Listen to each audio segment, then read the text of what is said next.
സർവലോകാനാം വിഷജേ ഭവരോഗിണാം നിധയേ സർവവിദ്യാനാം ദക്ഷിണാമൂർത്തയേ നമഃ. ശിവം ശിവകരം ശാന്തം ശിവാത്മാനം ശിവോത്തമം ശിവമാർഗപ്രണേതാരം പ്രണതോസ്മി സദാ ശിവം. ഭൂതനാഥ സദാനന്ദ സർവഭൂതദയാപരാ രക്ഷ രക്ഷ മഹാബാഹോ ശാസ്ത്രേ തുഭ്യം നമോ നമഃ. ഓം ഗംഗണപതയേ നമഃ. ഓം സരസ്വത്യേ നമഃ. കൂജന്തം രാമ രാമേതി മധുരം മധുരാക്ഷരം ആരുഹ്യ കവിതാശാഖാം വന്ദേ വാൽമീകികോകിലം. സാനന്ദരൂപം സകലപ്രബോധമാനന്ദദാനാമൃതപാരിജാതം മനുഷ്യപത്മേഷു രവിസ്വരൂപം പ്രണൗമി തുഞ്ചത്തെഴുമാര്യപാദം. ഹരിശ്രീ ഗണപതയേ നമഃ. അവിഘ്നമസ്തു ശ്രീ ഗുരുർഭ്യോ നമഃ. ഹരേ നാരായണ. രാമായ രാമഭദ്രായ രാമചന്ദ്രായ വേദസേ രഘുനാഥായ നാഥായ സീതായ പദയേ നമഃ. ശ്രീരാമ രാമ രാമ ശ്രീരാമചന്ദ്ര ജയ ശ്രീരാമ രാമ രാമ ശ്രീരാമഭദ്ര ജയ. ശ്രീരാമ രാമ രാമ സീതാഭിരാമ രാമ ശ്രീരാമ രാമ രാമ ലോകാഭിരാമ ജയ. ശ്രീരാമ രാമ രാമ രാവണാന്തക രാമ ശ്രീരാമ മമ ഹൃദി രമതാം രാമ രാമ. ശ്രീരാഘവാത്മാ രാമ ശ്രീരാമ രമാപതേ ശ്രീരാമ രമണീയ വിഗ്രഹ നമോസ്തുതേ. നാരായണായ നമോ നാരായണായ നമോ നാരായണായ നമോ നാരായണായ നമഃ. ശ്രീരാമനാമം പാടി വന്ന പൈങ്കിളിപ്പെണ്ണേ ശ്രീരാമചരിതം നീ ചൊല്ലിടുമടിയാതെ. ശാരിക പൈതൽ താനും വന്ദിച്ചു വന്ദ്യന്മാരെ ശ്രീരാമസ്മൃതിയോടെ പറഞ്ഞു തുടങ്ങിനാൾ. ഹരേ നാരായണ. എല്ലാവർക്കും നമസ്കാരം. ഒരു കർക്കിടക മാസത്തിൽ രാവിലെ ഒരു ക്ഷേത്രം സന്ദർശിക്കുക. ആ ക്ഷേത്ര ദർശനം കഴിഞ്ഞ് രാമനാമം അങ്ങനെ ഒഴുകി വരുന്നത് കേൾക്കുക. അതിന് വലിയൊരു സന്തോഷം ഭക്തജനങ്ങൾക്ക് വേറെയില്ല. പക്ഷേ കർക്കിടകത്തിലെ രാമായണം എന്ന് പറയുമ്പോൾ രാമായണ കഥ എല്ലാവർക്കും അറിയാം. എങ്കിലും എല്ലാ വർഷവും ഈ രാമായണം നമ്മൾ എടുത്തു വെച്ച് വായിക്കും. അതിൻ്റെ അർത്ഥതലങ്ങളെക്കുറിച്ച് നമ്മൾ ചിന്തിക്കണം. എല്ലാവരും മനസ്സിലാക്കി വെച്ചിരിക്കുന്നത് രാമായണം എന്ന് പറഞ്ഞ രാമനും സീതയും അയനം അവരുടെ സഞ്ചാരം, ആ ദശരഥ മഹാരാജാവിൻ്റെ മരുമക്കളുടെ ഒരു കഥ, കുറച്ച് വാനരന്മാർ, ഒരു രാവണൻ, ഇത്രയാണ് മനസ്സിലാക്കി വെച്ചിരിക്കുന്നത്. പക്ഷേ ഈ 6 കാണ്ഡങ്ങളാണ് എഴുത്തച്ഛൻ രാമായണത്തിലുള്ളത്. 6 കാണ്ഡങ്ങൾക്കും പ്രത്യേകം തത്വങ്ങളുണ്ട്. ഈ തത്വങ്ങളെക്കുറിച്ച് നമ്മൾ വളരെ അധികം ഇരുത്തി ചിന്തിക്കണം. അതിനു വേണ്ടിയാണ് രാമായണ മാസത്തിൽ രാമായണ പാരായണത്തോടു കൂടി ഒരു പ്രഭാഷണം കൂടി വെക്കണം എന്ന് നമ്മുടെ കമ്മിറ്റിക്കാർ വിചാരിക്കണേ. പക്ഷേ എല്ലാവരും തിരക്കിലാണ്. ഇന്നിപ്പോൾ 2ാം ശനിയാണ്, അവധി വന്ന കാരണം കുട്ടികൾക്ക് ചിലർക്കൊക്കെ സ്കൂളുണ്ട്, അതിൻ്റെയൊക്കെ ബുദ്ധിമുട്ടുകൾ ഉണ്ടായിരിക്കാം. എങ്കിലും ഒരു ക്ഷേത്രാന്തരീക്ഷത്തിൽ നിങ്ങൾ കർക്കിടകത്തിൽ എത്തിച്ചേർന്നു. അവിടെ രാമായണ വരികൾ നമ്മൾ സശ്രദ്ധം ശ്രദ്ധിച്ചു, ആ അർത്ഥതലങ്ങളെ കുറിച്ച് നമ്മൾ ചിന്തിച്ചു എന്ന് വരുമ്പോൾ അതിന് ഒരുപാട് സുഹൃതം വേണം.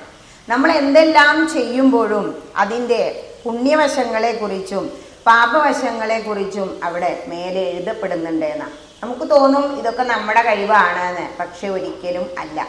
നമ്മൾ ചിന്തിച്ചു ആഗ്രഹിച്ചു എന്ന് കരുതിയിട്ട് ഈ കാര്യങ്ങളൊന്നും നടക്കണമെന്ന് ഇല്ല. എന്താ അങ്ങനെ പറയാൻ കാരണം? നമ്മൾ ആഗ്രഹിക്കുകയാണ് രാവിലെ കുളിച്ച് ഇങ്ങോട്ട് പോരണം, എന്താ ചെയ്യണ്ടേ? രാമായണം പാരായണമുണ്ട്, പ്രഭാഷണമുണ്ട്, അത് രണ്ടും കേൾക്കണം എന്നൊക്കെ നമ്മൾ ആഗ്രഹിക്കും. പക്ഷേ ചില സമയത്ത് നമുക്ക് ഇവിടെ എത്തിപ്പെടാൻ കഴിയില്ല. പിന്നെ എത്തിപ്പെട്ടവരോ എന്ന് ചോദിച്ചാൽ അത് ആ തിരുനടയിലിരിക്കുന്ന മഹാദേവൻ നമ്മളിലേക്ക് അങ്ങനെ വഴിഞ്ഞൊഴുകിക്കൊണ്ടിരിക്കുന്ന അനുഗ്രഹം, ആ മഹാദേവൻ്റെ അനുഗ്രഹം ഉണ്ടെങ്കിൽ മാത്രമേ സ്വസ്ഥമായി ശാന്തമായി ഒരു ക്ഷേത്രത്തിൽ ഇങ്ങനെ വന്നിരിക്കാൻ കഴിയും. ആ സുഹൃതം കൂടുമ്പോഴാണത്രേ നമുക്കൊരു ക്ഷേത്രത്തിലേക്ക് വരണം എന്ന ചിന്ത തന്നെ ഉണ്ടാവുക നമ്മുടെ മനസ്സിനുള്ളിൽ. രാമായണം ഒരുപാട് സ്റ്റേജുകളിൽ പറഞ്ഞു. ഇത്തവണ ജൂലൈ 14 തുടങ്ങി. എങ്ങനെയായിരുന്നു? അതും അയോധ്യ ശ്രീരാമചന്ദ്ര ക്ഷേത്രം. അത് കാരണം 14 രാമായണ കഥകളെ പറഞ്ഞ് തുടങ്ങി. ഇന്നിപ്പോൾ എത്രയായി? ഓഗസ്റ്റ് 8 നാളെയുണ്ട്. ഈ കഥകൾ അങ്ങനെ പറഞ്ഞുകൊണ്ട് ഓരോ സ്റ്റേജിലൂടെ നടക്കുമ്പോൾ ഇതിലും വലിയ ഒരു സുഖം വേറെ ഇല്ല. ഈ രാമായണത്തിൽ ആദ്യ ഭാഗത്ത് പറയുന്നത് നാണമില്ലാതെ ചൊല്ലണം എന്നാ. നമ്മളെന്താ പൊതുവേ കുട്ടികളോട് പറഞ്ഞ നാണമാകുന്നു തഥാ അതിനെന്താവത് ഇപ്പോൾ എന്ന് രാമായണം തന്നെ നമ്മളോട് ചോദിക്കുക. അപ്പോൾ ഈ നാണം ഇല്ലാതെ നമ്മൾ എന്ത് ചെയ്യണം? രാമായണം അങ്ങനെ ചൊല്ലിക്കൊണ്ടിരിക്കണം. രാമായണം ചൊല്ലുന്നത് എത്ര തവണ ചൊല്ലി കേട്ടാലും വീണ്ടും ചൊല്ലുമ്പോൾ നമ്മുടെ ചെവി ഒന്നങ്ങോട്ട് ശ്രദ്ധ തിരിക്കും. അത് രാമായണം എന്ന ആദി കാവ്യത്തിന് മാത്രം ഉള്ള സവിശേഷതയാണ്. ഹൈന്ദവന് 2 ഇതിഹാസങ്ങളാണ്. ഇതി ഇഹ ആസീത്, അതാണ് ഇതിഹാസം എന്ന് പറഞ്ഞാൽ.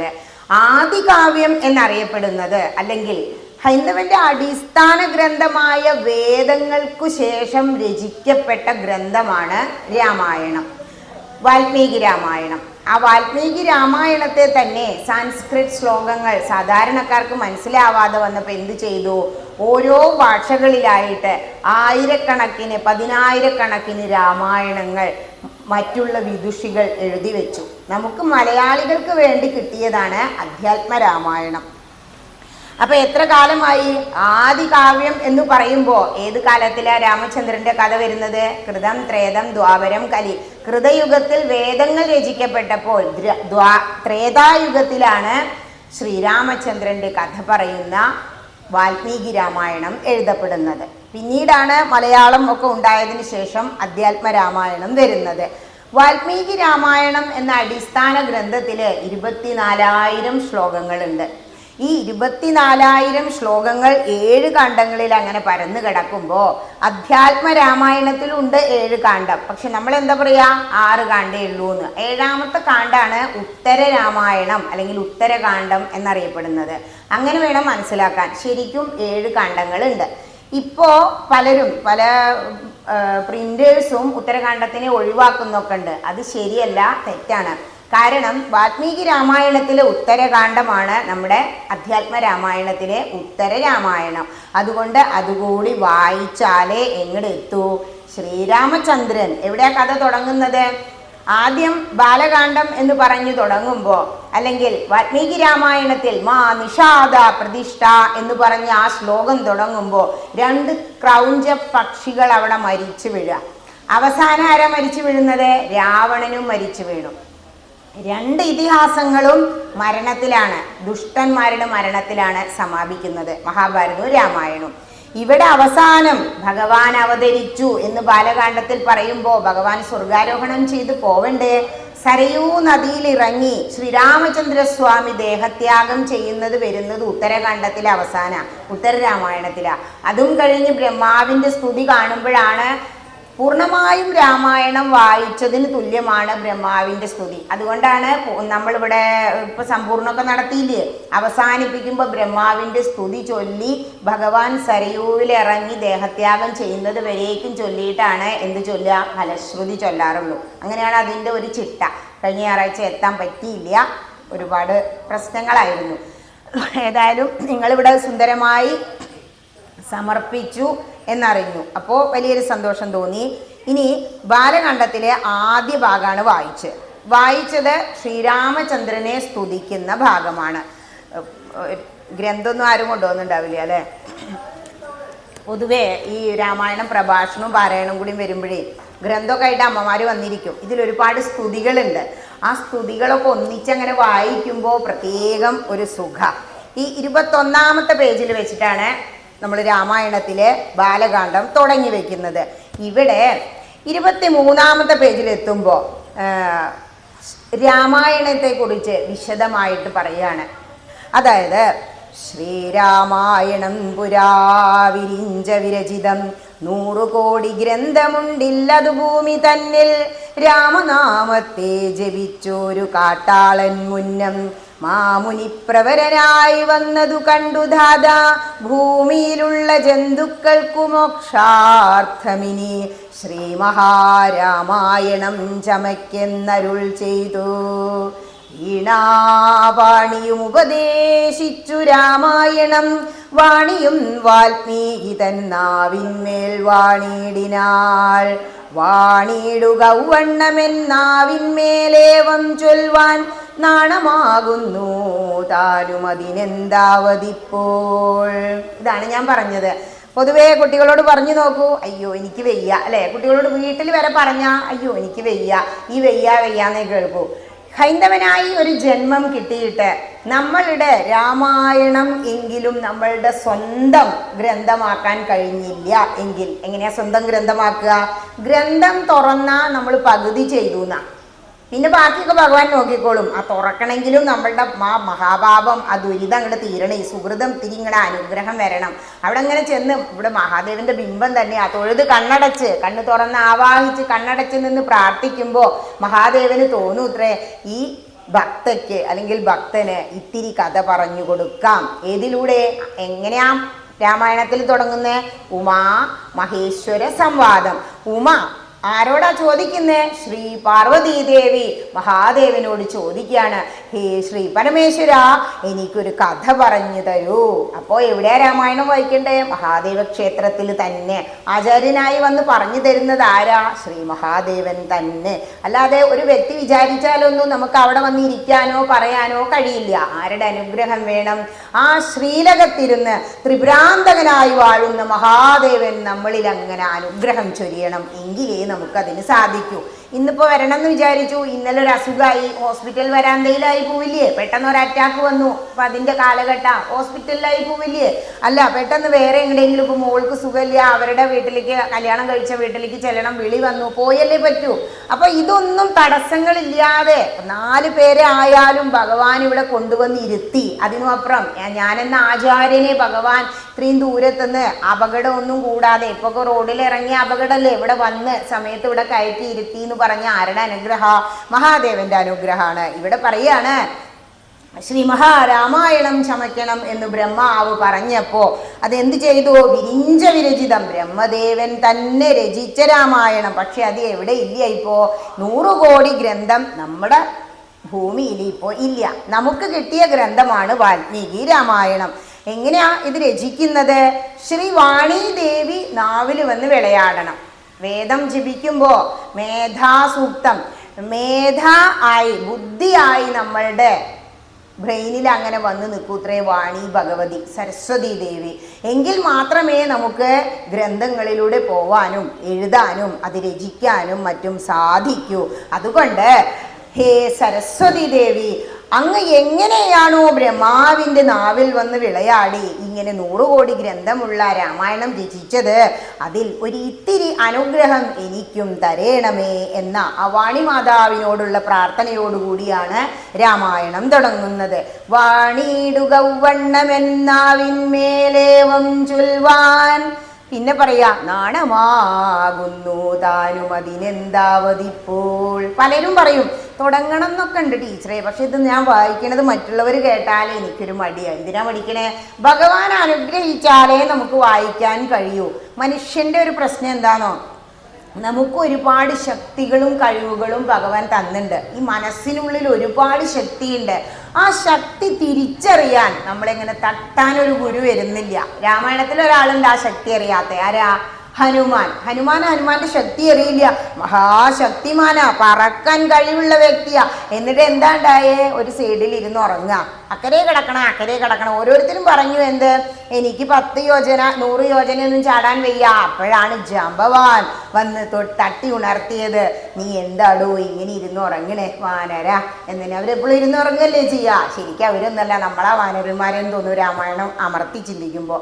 ഇവിടെ നമ്മൾ പ്രാർത്ഥിക്കുന്നത് എന്താ? ഹേ സരസ്വതി ദേവി, എൻ്റെ നാവിൽ വന്ന് വിളയാടണമേ. എന്തിന്? രാമായണം വായിക്കാൻ. എന്തിനാ രാമായണം വായിക്കണേ? അധ്യാത്മപ്രദീപകമത്യന്തം രഹസ്യമിതധ്യാത്മരാമായണം മൃത്യുശാസന പ്രോക്തം. അധ്യാത്മപ്രദീപകമത്യന്തം രഹസ്യമിതധ്യാത്മരാമായണം മൃത്യുശാസന പ്രോക്തം. അധ്യയനം ചെയ്തിടും മർത്യജന്മികൾക്കെല്ലാം മുക്തി സിദ്ധിക്കുമസന്നിഗ്ധമിജ്ജന്മം കൊണ്ടേ. മുക്തി സിദ്ധിക്കുമസന്നിഗ്ധമിജ്ജന്മം കൊണ്ടേ. നമ്മളെല്ലാവരും എന്തിനാ അങ്ങോട്ട് വരണേ? പലരും പലതും പ്രാർത്ഥിക്കൂലേ? ഒരു 50 കഴിഞ്ഞ് അല്ലെങ്കിൽ റിട്ടയർ ആയ ഒരു വ്യക്തി ഇവിടെ വന്നാൽ എന്താ പ്രാർത്ഥിക്കുന്നുണ്ടാവുക? എന്തെങ്കിലും പ്രാർത്ഥിക്കുമോ? ഒന്നും പ്രാർത്ഥിക്കണ്ടെന്നാ പറയുന്നത്. നിങ്ങളൊന്ന് ഇങ്ങോട്ട് വന്നാൽ മതി. ഭഗവാൻ ഇങ്ങനെ നോക്കൂത്രേ ശ്രീലകത്ത് ഇരുന്നിട്ട് ആ റോഡിൽ എൻ്റെ ഭക്തന്മാർ ആരൊക്കെ ഇങ്ങോട്ട് വരുന്നുണ്ട്. ചിലർ അവിടെ നിന്നൊരു സെല്യൂട്ട് അടിക്കൂലേ ജോലിക്ക് പോകുമ്പോൾ. സമയമില്ല കേട്ടോ, ഞായറാഴ്ച വരാം. അവരെയും നോക്കൂത്രേ ഭഗവാൻ. ഭഗവാൻ നമ്മൾ ആഗ്രഹിക്കുന്നതിൻ്റെ 100 ഇരട്ടി ആഗ്രഹിക്കൂത്രേ ഭക്തന്മാർ അമ്പലത്തേക്ക് വരാൻ. അപ്പോൾ നമ്മൾ ഇങ്ങോട്ട് വന്നില്ലെങ്കിൽ എത്ര മഹാഭാവ നോക്കൂ. ഇവിടെ എന്താ പ്രാർത്ഥിക്കണത്? അധ്യാത്മരാമായണത്തിൻ്റെ പ്രത്യേകത. അധ്യാത്മരാമായണം എന്താണെന്നാ പറയുന്നത്? ആരൊക്കെ ഈ രാമായണം അധ്യയനം അതായത് പഠിക്കുന്നുണ്ടോ അവരെല്ലാവർക്കും എന്ത് ചെയ്യും? മർത്യനായി ജനിച്ചിട്ടുണ്ടോ അവന് മോക്ഷം, മുക്തി ഉറപ്പാണ്. മുക്തിയും ചോദിക്കേണ്ടാന്നാ. മോക്ഷം കിട്ടുമ്പോൾ ഭഗവാന്റെ പാദങ്ങളിൽ അങ്ങോട്ട് ലയിക്കും. അതുകൊണ്ടാണ് ഹനുമാൻ സ്വാമി പറഞ്ഞത്, ഹേ ശ്രീരാമചന്ദ്ര, ഈ ആകാശവും സൂര്യനും ചന്ദ്രനും ഉള്ളിടത്തോളം, ഈ ഭൂമി ഉള്ളിടത്തോളം കാലം എനിക്ക് ഇവിടെ ഇങ്ങനെ ഇരുന്ന് രാമനാമം ജപിച്ചാൽ മതി. രാമ എന്ന ആ കൽക്കണ്ടം, പണ്ടൊക്കെ കുട്ടികളോട് എന്താ അമ്മ പറയാ? പോയിരുന്ന് രാമനാമം ചൊല്ലൂ. എത്ര നാമങ്ങളുണ്ട് ഭഗവാന്. എന്തേ രാമനാമം ചൊല്ലാൻ പറയുന്നേ? രാമനാമം താരക ബ്രഹ്മം തന്നെയാണ്, താരക മന്ത്ര എന്നാ പറയുന്നത്. കാരണം രാമ എന്ന് പറയുന്നത് നമ്മുടെ മനസ്സിനാണ്. ഹരേ രാമ രാമ രാമ ഹരേ ഹരേ, ഹരേ കൃഷ്ണ കൃഷ്ണ കൃഷ്ണ ഹരേ ഹരേ എന്നല്ലേ ചൊല്ലാറ്. ചില കമ്മിറ്റിക്കാർ ഇപ്പോൾ അതെന്ത് ചെയ്തു? ഹരേ കൃഷ്ണ പറഞ്ഞിട്ട് രാമ പറഞ്ഞാൽ മതി അല്ലേ? ഓരോ പ്രസ്ഥാനക്കാരാണ് അവർ പറയുന്നത്. ആ പ്രസ്ഥാനം ഒന്നും പറയുന്നത് ശരിയല്ല. ഏതെങ്കിലും ക്ഷേത്രത്തിൽ പോയി നിങ്ങൾ ചൊല്ലി നോക്കൂ, ആ കമ്മിറ്റിക്കാർ തിരുത്തു. അങ്ങനെയല്ല കേട്ടോ. ആദ്യം രാമനാ, പിന്നെ കൃഷ്ണനുള്ളൂ. ആദ്യം വന്നത് ആരാ? എത്രാമത്തെ അവതാര? 7ാമതായിട്ട്. രാമശ്ച രാമ. 3 രാമാവതാരങ്ങളാ. ഭഗവാൻ ഏറ്റവും ഇഷ്ടമുള്ള നാമം അത് തന്നെയാണ്. അതിനുശേഷമല്ലേ കൃഷ്ണൻ വരുന്നത് അല്ലേ? ദേവകിയുടെ അഷ്ടമഗർഭത്തിൽ 9ാമത്തെ അവതാരമായിട്ട് ശ്രീകൃഷ്ണൻ വന്നില്ലേ? അപ്പോൾ രാമന് ശേഷമേ കൃഷ്ണനുള്ളൂ. രാമൻ നമ്മുടെ മനസ്സിനാ. സാധാരണക്കാരനുള്ളതാണെങ്കിൽ കൃഷ്ണൻ പരബ്രഹ്മം തന്നെയാണ്. അതുകൊണ്ടാണ് രാമമന്ത്രത്തിന് ശേഷം കൃഷ്ണമന്ത്രം ചൊല്ലുന്നത്. മാത്രമല്ല മനസ്സ് ആദ്യം ശരിയാവണം വേണ്ടേ? എങ്കിലല്ലേ ബ്രഹ്മത്തെക്കുറിച്ചൊക്കെ ചിന്തിക്കാൻ കഴിയുമോ? അതുകൊണ്ടാണ് രാമമന്ത്രം ചൊല്ലിയിട്ട് കൃഷ്ണമന്ത്രം ചൊല്ലിയാൽ മതി എന്ന് പറയുന്നത്. എല്ലാം ഒന്ന് തന്നെ എന്ന ഭാവത്തിലേക്ക് എത്തിയാലോ പിന്നെ ഈ ഓർഡറും ചിട്ടയും ഒന്നും ഇല്ല. പക്ഷെ ഹൈന്ദവൻ ജനിച്ചു കഴിഞ്ഞാൽ അവൻ ഒരുപാട് ആചാരങ്ങളുണ്ട്. ആചാര്യൻ? ആചാരപ്രഭവോ ധർമ്മ. ആചാരത്തിൽ നിന്നാണ് ധർമ്മം കൂടി പ്രഭവിക്കുന്നത്. അതിനർത്ഥം എന്താ? ആചരിക്കണം. ഹിന്ദുവായി ജനിച്ച ക്ഷേത്രാചാരങ്ങൾ നമ്മൾ പാലിക്കുന്നില്ലേ? കർക്കടകം വന്നു, എന്ത് വേണം? ഇവിടെ രാമായണം വായിക്കണം. വൈകുന്നേരം 3 മണിയായ ചേച്ചിമാർ വന്നിരുന്ന് രാമായണം വായിക്കുന്നില്ലേ? 1 മാസം തുടർച്ചയായിട്ട് വായിക്കാൻ മഹാദേവൻ എന്നെ വിളിച്ചു. പക്ഷേ നേരം വൈകിപ്പോയി.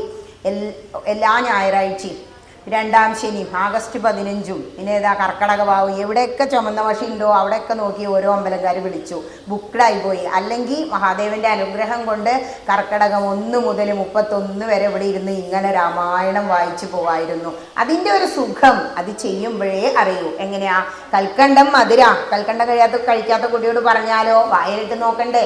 അതുപോലെയാണ് രാമായണം. അപ്പൊ ആരൊക്കെയാണോ രാമായണം പഠിക്കുന്നത്, ചുമ്മാതര വ്യായാമമായിട്ട് വായിച്ചു പോവല്ല, അധ്യയനം ചെയ്തിടും മർത്യജന്മികൾക്കെല്ലാം ആരൊക്കെ രാമായണം പഠിക്കുന്നോ. ഇപ്പൊ വീട്ടിൽ ഇങ്ങനെ ഇരുന്നത് പഠിക്കാനൊന്നും പറ്റിയെന്ന് വരില്ല അല്ലെ? വീട് എന്ന് പറഞ്ഞാൽ ഗൃഹാന്തകൂപേ പതിതോ യഥാ പശു, ഭാഗവതം സപ്താഹത്തിൽ പറഞ്ഞില്ലേ. അതുകൊണ്ട് സ്വൈരമായി സമാധാനമായി ഒരു ക്ഷേത്രാന്തരീക്ഷത്തിൽ അങ്ങനെ വന്നിരുന്ന് രാമായണം കേൾക്കുക, പഠിക്കുക. അതിൻ്റെ സുഖം അത് വല്ലാത്തൊരു സുഖമാണ് എന്ന് രാമായണം ആദ്യം തന്നെ പറയുക. എന്താ വേണ്ടത്? എല്ലാവർക്കും എന്താ വേണ്ടത്? സുഖം. ദുഃഖം ആർക്കും ഇഷ്ടമില്ലല്ലോ. സുഖം എവിടെ വന്നാലാ കിട്ടുക? ഒരു ചിന്തയും ഉണ്ടാവരുത്. രാമായണം എന്താ പറയുന്നത്? ചിന്തയാകുന്നതു സംസാരകാരിണി. വെറുതെ അതും ഇതും ഒന്നും ചിന്തിക്കണ്ട. കഴിഞ്ഞതൊക്കെ കഴിഞ്ഞു, അതൊന്നും മാറ്റാൻ ആർക്കും ഇനി സാധ്യം അല്ല, സംഭവിച്ചു. ഇനിയോ ഇപ്പൊ നടക്കുന്നത് ഭഗവാൻ തന്ന അനുഗ്രഹം. ഇപ്പൊ സുഖമായിട്ട് ഇവിടെ ക്ഷേത്രാന്തരീക്ഷത്തിൽ വന്നിരിക്കുന്നു. ഇനി എന്ത് നാളെ എന്ന് നമുക്കറിയില്ല. അതാരെഴുതണം? മുകളിലേക്കിട്ട കല്ല് താഴത്തേക്ക് വരാതിരിക്കുവോ? ഉറപ്പാണ് ടീച്ചറെ അത് വരുമോ? അപ്പം അന്ന് 9ാം മാസത്തിൽ വരച്ചതൊക്കെ നടക്കില്ലേ എന്ന് ചോദിക്കും. പക്ഷേ ഇങ്ങനെ പിടിക്കാനൊരവസരം അവിടെ ഇല്ലേ, താഴത്തേക്ക് വീഴാതെ? അതാണ് ഭഗവാൻ അവിടെ ഇരുന്ന് ചെയ്യുന്നത്. നാളെ മുതൽ ഇവൻ്റെ ജീവിതം എങ്ങനെയാവണമെന്ന് ആ ശ്രീലകത്തിരിക്കുന്ന മഹാദേവനാ തീരുമാനിക്കുന്നത്. ഇനി തുടക്കത്തിലെ ബാലകാണ്ഡത്തിലെ ഉമാമഹേശ്വര സംവാദം എന്ന ഭാഗമാണ് ആദ്യമായിട്ട് നമ്മൾ കാണുക, അല്ലാതെ ശ്രീരാമചന്ദ്രൻ്റെ കഥ അല്ല. ഉമാമഹേശ്വര സംവാദത്തില് ശ്രീ മഹാദേവനോട് സീതാദേവി ചോദിക്കുകയാണ്, ഹേ ശ്രീ പരമേശ്വര, എനിക്ക് ശ്രീരാമചന്ദ്രൻ്റെ കഥ പറഞ്ഞു തരൂ. എന്താ ശ്രീരാമചന്ദ്രനെ കുറിച്ച് പറയുന്നത്? ശ്രീരാമൻ പരമാത്മാ പരമാനന്ദമൂർത്തി, പുരുഷൻ പ്രകൃതിതൻ കാരണനേകൻ പരൻ, പുരുഷോത്തമൻ ദേവൻ അനന്തനാദിനാഥൻ, ഗുരുകാരുണ്യമൂർത്തി പരമൻ പരബ്രഹ്മം. എന്താ ശ്രീരാമചന്ദ്രൻ? ശ്രീരാമൻ ശരിക്കും നമ്മുടെ മനസ്സിലെന്താ? ദശരഥന്റെ പുത്രന്മാരിൽ മൂത്ത പുത്രൻ, ഇത്രയേ ഉള്ളൂ, സീതാദേവിയുടെ ഭർത്താവ്. പക്ഷേ ശരിയായും ഹേ ഉമാദേവിയെ വിളിക്കുക, ഹേ പാർവതി ദേവി, നീ മനസ്സിലാക്കിക്കോളൂ, ശ്രീരാമൻ പരമാനന്ദമൂർത്തിയായ പരബ്രഹ്മമാണ്. പരബ്രഹ്മത്തിന് അത്രേ ആനന്ദം ഉള്ളൂ. പരമാനന്ദം എന്ന് പറഞ്ഞാൽ എന്താ? അത് ആ ബ്രഹ്മാവസ്ഥ. ബ്രഹ്മത്തിൽ അങ്ങനെ ലയിച്ചിരിക്കുമ്പോൾ മഹർഷീശ്വരന്മാരനുഭവിക്കുന്ന ഉള്ളിലെ ആ പരകോടി ആനന്ദം, ആ സുഖം, അതിനാണ് പരമാനന്ദം എന്ന് പറയുന്നത്. ആ പരമാനന്ദം അനുഭവിക്കണമെങ്കിൽ ഏതിലൂടെ പോകണം? അപ്പൊ തോന്നും മഹർഷീശ്വരന്മാരെ പോലെയൊക്കെ ആവാൻ ബുദ്ധിമുട്ടല്ലേ അല്ലേ? നമ്മളെല്ലാം ഓരോ ഗ്രഹങ്ങളിൽ തളച്ചിടപ്പെട്ടവരാ. അപ്പൊ എങ്ങനെയാ അത് അനുഭവിക്കാൻ പറ്റൂ? ഗ്രന്ഥങ്ങളിലൂടെ പോവുക. വെറുതെ അമ്പലത്തിൽ പോയി തൊഴുതു പോകുന്നതല്ല ഭക്തി. അത് LKG വേണ്ടാന്നല്ല, പക്ഷെ അത് നമ്മുടെ ആചാരത്തിന്റെ ഭാഗമാണ്. ആ ആചാരങ്ങൾ അനുഷ്ഠിച്ച് നമ്മുടെ ഉള്ളിലിരിക്കുന്ന ഈ മേധ ബുദ്ധിയെ ഏതിലൂടെ കൊണ്ടുപോകണം? ചിന്തിക്കുക. ആരാ പറയാ? ചിദാനന്ദപുരി സ്വാമി പറയും, നിങ്ങൾ ചിന്തിക്കണം. ചിന്തിക്കണമെങ്കിൽ ഏതിലൂടെ പോകണം? ഓരോ ഗ്രന്ഥങ്ങളിലൂടെ പോകണം. ഇങ്ങനെ ഓരോ ഗ്രന്ഥങ്ങളിലൂടെ പോകുമ്പോൾ അതിനൊരു സമയം വേണ്ടേ? ഹൈന്ദവന് എത്രയോ ഗ്രന്ഥങ്ങളുണ്ട്. സമ്പന്നനാണ് ഹൈന്ദവൻ. ധാരാളം ഉണ്ടെങ്കിൽ സമ്പന്നനാവണ്ടേ? നമുക്ക് എത്ര ഗ്രന്ഥങ്ങളാ, പലതും ഉണ്ട്. അയ്യോ ഇത്ര എനിക്ക് വെയ്യാന്ന് പറയാതെ കർക്കടകത്തിൽ രാമായണം, ചിങ്ങത്തിൽ കൃഷ്ണപ്പാട്ട് അല്ലേ? പണ്ടൊക്കെ കൃഷ്ണഗാഥ വായിച്ചിരുന്നു. ഇനിയിപ്പം അതിനുള്ള ലിസ്റ്റ് തുടങ്ങി. സത്സംഗം എന്ന് പറഞ്ഞിട്ടൊരു ഗ്രൂപ്പ് ഉണ്ട് എനിക്ക്. അവിടെ ഇപ്പം കർക്കടകത്തിൽ രാമായണം നടന്നുകൊണ്ടിരിക്കുക. അത് കഴിഞ്ഞാൽ പിന്നെ ചിങ്ങത്തിൽ കൃഷ്ണപ്പാട്ട്, എല്ലാവരും കൃഷ്ണഗാഥ അല്ലെങ്കിൽ ഭാഗവതം വായിക്കും. ഭാഗവതം അറിയാത്ത സാധാരണക്കാർക്കാണ് ഈ കൃഷ്ണഗാഥ കൊടുത്തതേ. സംഭവം എന്താ? കൃഷ്ണകഥ തന്നെ. അത് കഴിഞ്ഞ് കന്നിമാസം പിറന്ന എല്ലാവരും കൂടി ഒച്ചയും വിളിയും കൂടാൻ തുടങ്ങും. ടീച്ചറെ നമുക്ക് ദേവി മഹാത്മ്യം വായിക്കണ്ടേ? അത് മതി, വേറെ ഒന്നും വേണ്ട. ഒരു മാസം 3 ആവർത്തി വായിക്കും, ഓരോ സെറ്റുകളായിട്ട്. 3/21 പറഞ്ഞിട്ട് പിന്നെ അടുത്തതൊരു സെറ്റായിട്ട് പൂർണ്ണമായിട്ട് വായിക്കും. ഇങ്ങനെ ഓരോ ഗ്രന്ഥങ്ങളിലൂടെ പോകുമ്പോൾ നമ്മൾ എന്ത് ചെയ്യുന്നു? നമ്മൾ നമ്മളുടെ ആചാരങ്ങൾ അനുഷ്ഠിക്കുന്നു. അതാണ് മനസ്സിലാക്കേണ്ടത്. ഇനി പറയാണ്, ഹനുമാനെ വിളിച്ചു കാണിച്ചു കൊടുത്തിട്ട്, സുന്ദരരൂപേ ഹനുമാനെ നീ കണ്ടായല്ലി, നിന്നിലും എന്നിലുമുണ്ടെല്ലാ നേരവും ഇവൻ, തന്നുള്ളിൽ അഭേദയായുള്ളൊരു ഭക്തിനാഥേ ധന്യേ സന്തതം പരമാത്മജ്ഞാനത്തെ ഒഴിഞ്ഞൊന്നിലും ഒരു നേരം ആശയുമില്ലയല്ലോ. ഈ ഹനുമാനെ നീ കണ്ടോ? ഹനുമാന് ഒരാഗ്രഹങ്ങളും ഇല്ല. എന്താ ആഗ്രഹം? അവന് പരമാത്മജ്ഞാനം ലഭിക്കണം. ക്ഷേത്രത്തിൽ വന്ന് പ്രഭാഷകരുടെ മുന്നിലിരിക്കുന്ന എല്ലാവരുടെയും ഉള്ളിൽ ആഗ്രഹം അത്രേ ഉണ്ടാവുള്ളൂ, എനിക്ക് ഇതൊക്കെ എന്താണ് എന്നൊന്ന് അറിയണം. പരമാത്മാ ജ്ഞാനം ലഭിക്കണം. ജ്ഞാനം അതായത് അറിവ് കൊണ്ട് ഉയരണം. ഭക്തിയിൽ നമ്മൾ ഉയർന്നു നിൽക്കണം, അറിഞ്ഞ് ആരാധിക്കണം എന്ന് ഗ്രന്ഥങ്ങൾ പറയാം. ആർക്കാണ് പരമാത്മജ്ഞാനം കൊടുക്കുക? നിർമ്മലൻ ആത്മജ്ഞാനത്തിനിവൻ പാത്രമത്രേ നിർമ്മമൻ നിത്യബ്രഹ്മചാരികൾ മുമ്പനല്ലോ. നിത്യബ്രഹ്മചാരിയാണ് ഹനുമാൻ ദേവൻ. അത് പറയുമ്പോഴേക്കും ഓരോരുത്തർ ചോദിക്കും, ടീച്ചർ ബ്രഹ്മചര്യയൊക്കെ ഉണ്ടായ നമ്മുടെ ഈ കുലമൊക്കെ ഇങ്ങനെ നിലനിൽക്കുമോ? ആദ്യം മനസ്സിലാക്കേണ്ടത്, ഒരു കുലവും കൽപ്പാന്തം വരെ നിലനിൽക്കുന്നില്ല അല്ലേ. ചില കുലങ്ങളിൽ ഒരു ബ്രാഹ്മിൺസ് കുടുംബത്തിൽ ചെന്നു കഴിഞ്ഞൊരു ദിവസം. അവർ വലിയൊരു ക്ഷേത്രത്തിൻ്റെ തന്ത്രി കുടുംബം. അവരുടെ കുടുംബത്തിൽ ഇപ്പോൾ ആൺകുട്ടികൾ ഉണ്ടാവുന്നേ ഇല്ല, ഒക്കെ പെൺകുട്ടികളാണ്. അപ്പോൾ ആ തിരുമേനി പറയാണ്, മഹാനുഭാവൻ പറയാ, ഭഗവാൻ തീരുമാനിച്ചു കാണും ഈ തന്ത്രിസ്ഥാനം ഈ കുലത്തോടു കൂടി നിർത്താം എന്ന്. ഇത്രയേ ഉള്ളൂ. അപ്പോൾ തന്ത്രി കുടുംബം എന്ന് പറഞ്ഞാൽ നമുക്ക് വളരെ ബഹുമാനം അല്ലേ. ആ ഒരു കുടുംബത്തിന് അത് സ്ഥാനം നഷ്ടപ്പെടാൻ പോകുന്നു എന്നുള്ളത് ആ മഹാനുഭാവൻ വളരെ വിശാലമായി ചിന്തിച്ച് സന്തോഷത്തോടെ സ്വീകരിച്ചു എന്നാണ് നമ്മൾ മനസ്സിലാക്കുന്നത്. അപ്പോൾ എല്ലാ കുടുംബങ്ങളും എന്നും നിലനിൽക്കില്ല. പക്ഷേ എന്ത് വേണം? ബ്രഹ്മചര്യം എന്ന് പറഞ്ഞാൽ ശരിക്കും ബ്രഹ്മത്തിലൂടെ ചരിക്കല, അല്ലാതെ എന്തല്ല കല്യാണം കഴിക്കാതെ അങ്ങനെ ജീവിക്കുക എന്നുള്ളതല്ല എന്ന് മനസ്സിലാക്കുക. വെറുതെ തെറ്റിദ്ധാരണകളാണ് ഹൈന്ദവന് കൂടുതലായിട്ടും ഉള്ളത്. ഇനി രാമനെ കുറിച്ച് പറഞ്ഞു കൊടുക്കുക. രാമനദ്വയൻ പരൻ നിഷ്കളൻ വിദ്വൽ ഭൃംഗാരാമനച്യുതൻ വിഷ്ണു ഭഗവാൻ നാരായണൻ ഗമിക്കുന്നതും പുനരിരിക്കുന്നതും കിഞ്ചിൽ ഭ്രമിക്കുന്നതും തഥാ ദുഃഖിക്കുന്നതുമില്ല. ഇങ്ങനെ ആയി മാറണം നമ്മളും. ഭഗവാന്റെ കാര്യം നോക്കൂ. രാമൻ ആരാണ്? അദ്വയനാണ്, നിഷ്കളനാണ്. വിദ്വൽ ഭൃംഗാരാമൻ അച്യുതൻ ആരാ? വിഷ്ണു ഭഗവാൻ തന്നെയാണ്, നാരായണൻ തന്നെയാണ് ശ്രീരാമചന്ദ്രൻ. രാമചന്ദ്രൻ ഒരു ഭാഗത്ത് അങ്ങനെ ഇരിക്കില്ല. ഗമിക്കുന്നതും പുനരിരിക്കുന്നതും. നമ്മുടെ ആഗ്രഹം എന്താ? രാമായണം വായിച്ചു തുടങ്ങുമ്പോൾ തന്നെ ശ്രീരാമചന്ദ്രൻ രാജ്യാഭിഷേകം കഴിഞ്ഞ് അയോധ്യ വാഴണം, അങ്ങനെയല്ലേ നമ്മൾ ആഗ്രഹിക്കുക വായിച്ചു പോകുമ്പോൾ. പക്ഷേ അങ്ങനെയല്ല. ഭഗവാൻ ഒരിക്കലും ഒരു ഭാഗത്ത് അങ്ങനെ ഇരിക്കാൻ കഴിയില്ല. രാമസ്യ അയനം, അതാണ് രാമായണം. രാമായണം സത്യം പറഞ്ഞ ദുഃഖത്തിൻ്റെ ഗ്രന്ഥ. ഒരുപാട് ദുഃഖങ്ങളുള്ള ഒരു ഗ്രന്ഥ. വളരെ കുറച്ചേ സന്തോഷം കാണൂ. പക്ഷേ രാമായണം എടുത്തു വെച്ച് വായിക്കുമ്പോൾ നമുക്ക് ദുഃഖമാണോ ഉണ്ടാവണേ? വളരെയധികം ഒരു സുഖ. ഓരോ സ്തുതികളിലൂടെ അങ്ങനെ പോകുമ്പോൾ നമ്മളുടെ മനസ്സ് ആ ബ്രഹ്മത്തേക്ക് എന്താ പറയണേ? ജ്ഞാനപ്പാന കൊതിച്ചിടുന്ന ബ്രഹ്മത്തെ കണ്ടിട്ടു കുതിച്ചിടുന്നു ജീവനും. നമ്മുടെ ജീവൻ ഓരോ സ്തുതികൾ അങ്ങനെ വരുമ്പോൾ നിങ്ങൾക്ക് മനസ്സിലാവും എത്രത്തോളം ഭഗവാനിലേക്ക് അങ്ങനെ കുതിച്ചുകൊണ്ടിരിക്കുന്നുണ്ട് എന്ന് പറയുന്നത്. ഇനി നമ്മുടെ വേദങ്ങളെ കുറിച്ച് രാമായണം പറയുന്നുണ്ട്. കാരണം ഹൈന്ദവന്റെ അടിസ്ഥാന ഗ്രന്ഥങ്ങളായ വേദങ്ങളിൽ എന്തെല്ലാം പറയുന്നു എന്ന് നമ്മൾ ചിന്തിച്ചിട്ട് അതിലെ പ്രധാന വാക്യങ്ങൾ, ഒരു വാക്യത്തെക്കുറിച്ചെങ്കിലും ചിന്തിക്കണം എന്നാ പറയുക. ഇവിടെ തത്വമസ്യാദി മഹാവാക്യാർത്ഥം കൊണ്ടു മമ തത്വത്തെ അറിഞ്ഞിടാം ആചാര്യകാരുണ്യത്താൽ. തത്വമസി അല്ലെ. ഇവിടെ അയ്യപ്പസ്വാമിക്ക് നിങ്ങളെല്ലാവരും പ്രധാന വഴിപാട്, ഇന്ന് കാര്യസാധ്യ പുഷ്പാഞ്ജലിയൊക്കെയുള്ള ദിവസമാണല്ലോ. തത്വമസി എന്ന് എഴുതി വെച്ചത് എവിടെയാ കാണുന്നത്? ശബരിമലയില. തത്വമസി എന്ന ആ വാക്ക് കാണുന്നത് സാമവേദത്തിലാണ്. അങ്ങനെയാണെങ്കിൽ ഋഗ്വേദം എടുത്തു വെച്ചാൽ പ്രജ്ഞാനം ബ്രഹ്മ എന്ന് കാണാം. അറിവാണ് ഈശ്വരൻ. അറിവിനെ കുറിച്ച് തന്നെ എല്ലാം പറയുന്നത്.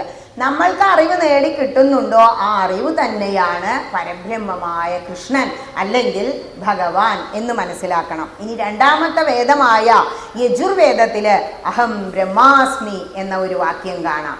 ഞാൻ ബ്രഹ്മൻ തന്നെയാകുന്നു. നമ്മൾ ആ പ്രദക്ഷിണമൊക്കെ ഇങ്ങനെ വെച്ച്, ഇവിടെ പൂർണ്ണ പ്രദക്ഷിണം ഇല്ലാലോ, ഇങ്ങനെ വന്ന് പൂർണ്ണ പ്രദക്ഷിണം പൂർത്തിയാക്കി വന്നിട്ട് ഒരു തൊഴുതിട്ടൊരു നമസ്കാരമുണ്ട്.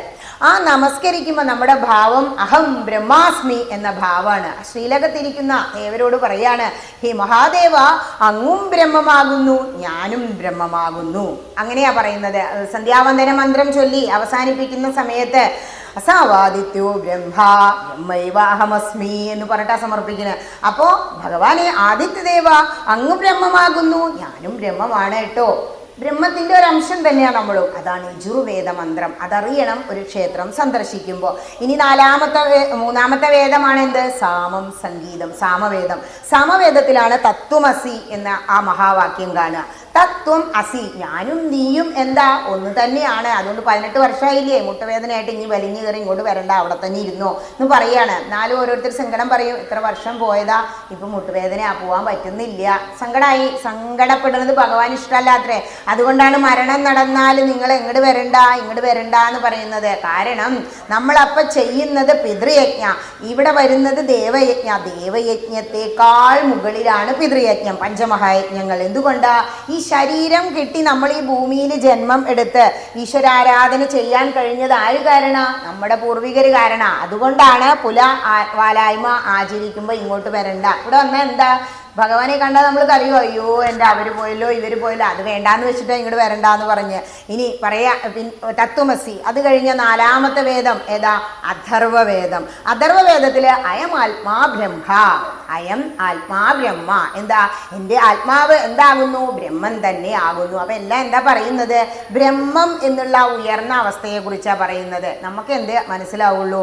സാധാരണ ഭക്തി, അതേന് സാധാരണക്കാർക്ക് മനസ്സിലാവുള്ളൂ. അതുകൊണ്ടാണ് വേദങ്ങൾ മനസ്സിലാകാത്ത ഒരവസ്ഥ വന്നപ്പോൾ ആദികാവ്യമായ രാമായണം രചിച്ചത്. അതുകൊണ്ട് തന്നെ രാമായണം ത്രേതായുഗത്തിൽ രചിച്ചപ്പോൾ ആദികാവ്യം എന്ന് അറിയപ്പെടുകയും ചെയ്തു. ഇനി ഭക്തി ഇല്ല എൻ്റെ കുട്ടികൾക്ക്. പല അമ്മമാരുടെയും കംപ്ലൈൻ്റ് ആണ്, അവൻ എത്ര പറഞ്ഞിട്ടും കാര്യമില്ല, അമ്പലത്തേക്ക് വരില്ല.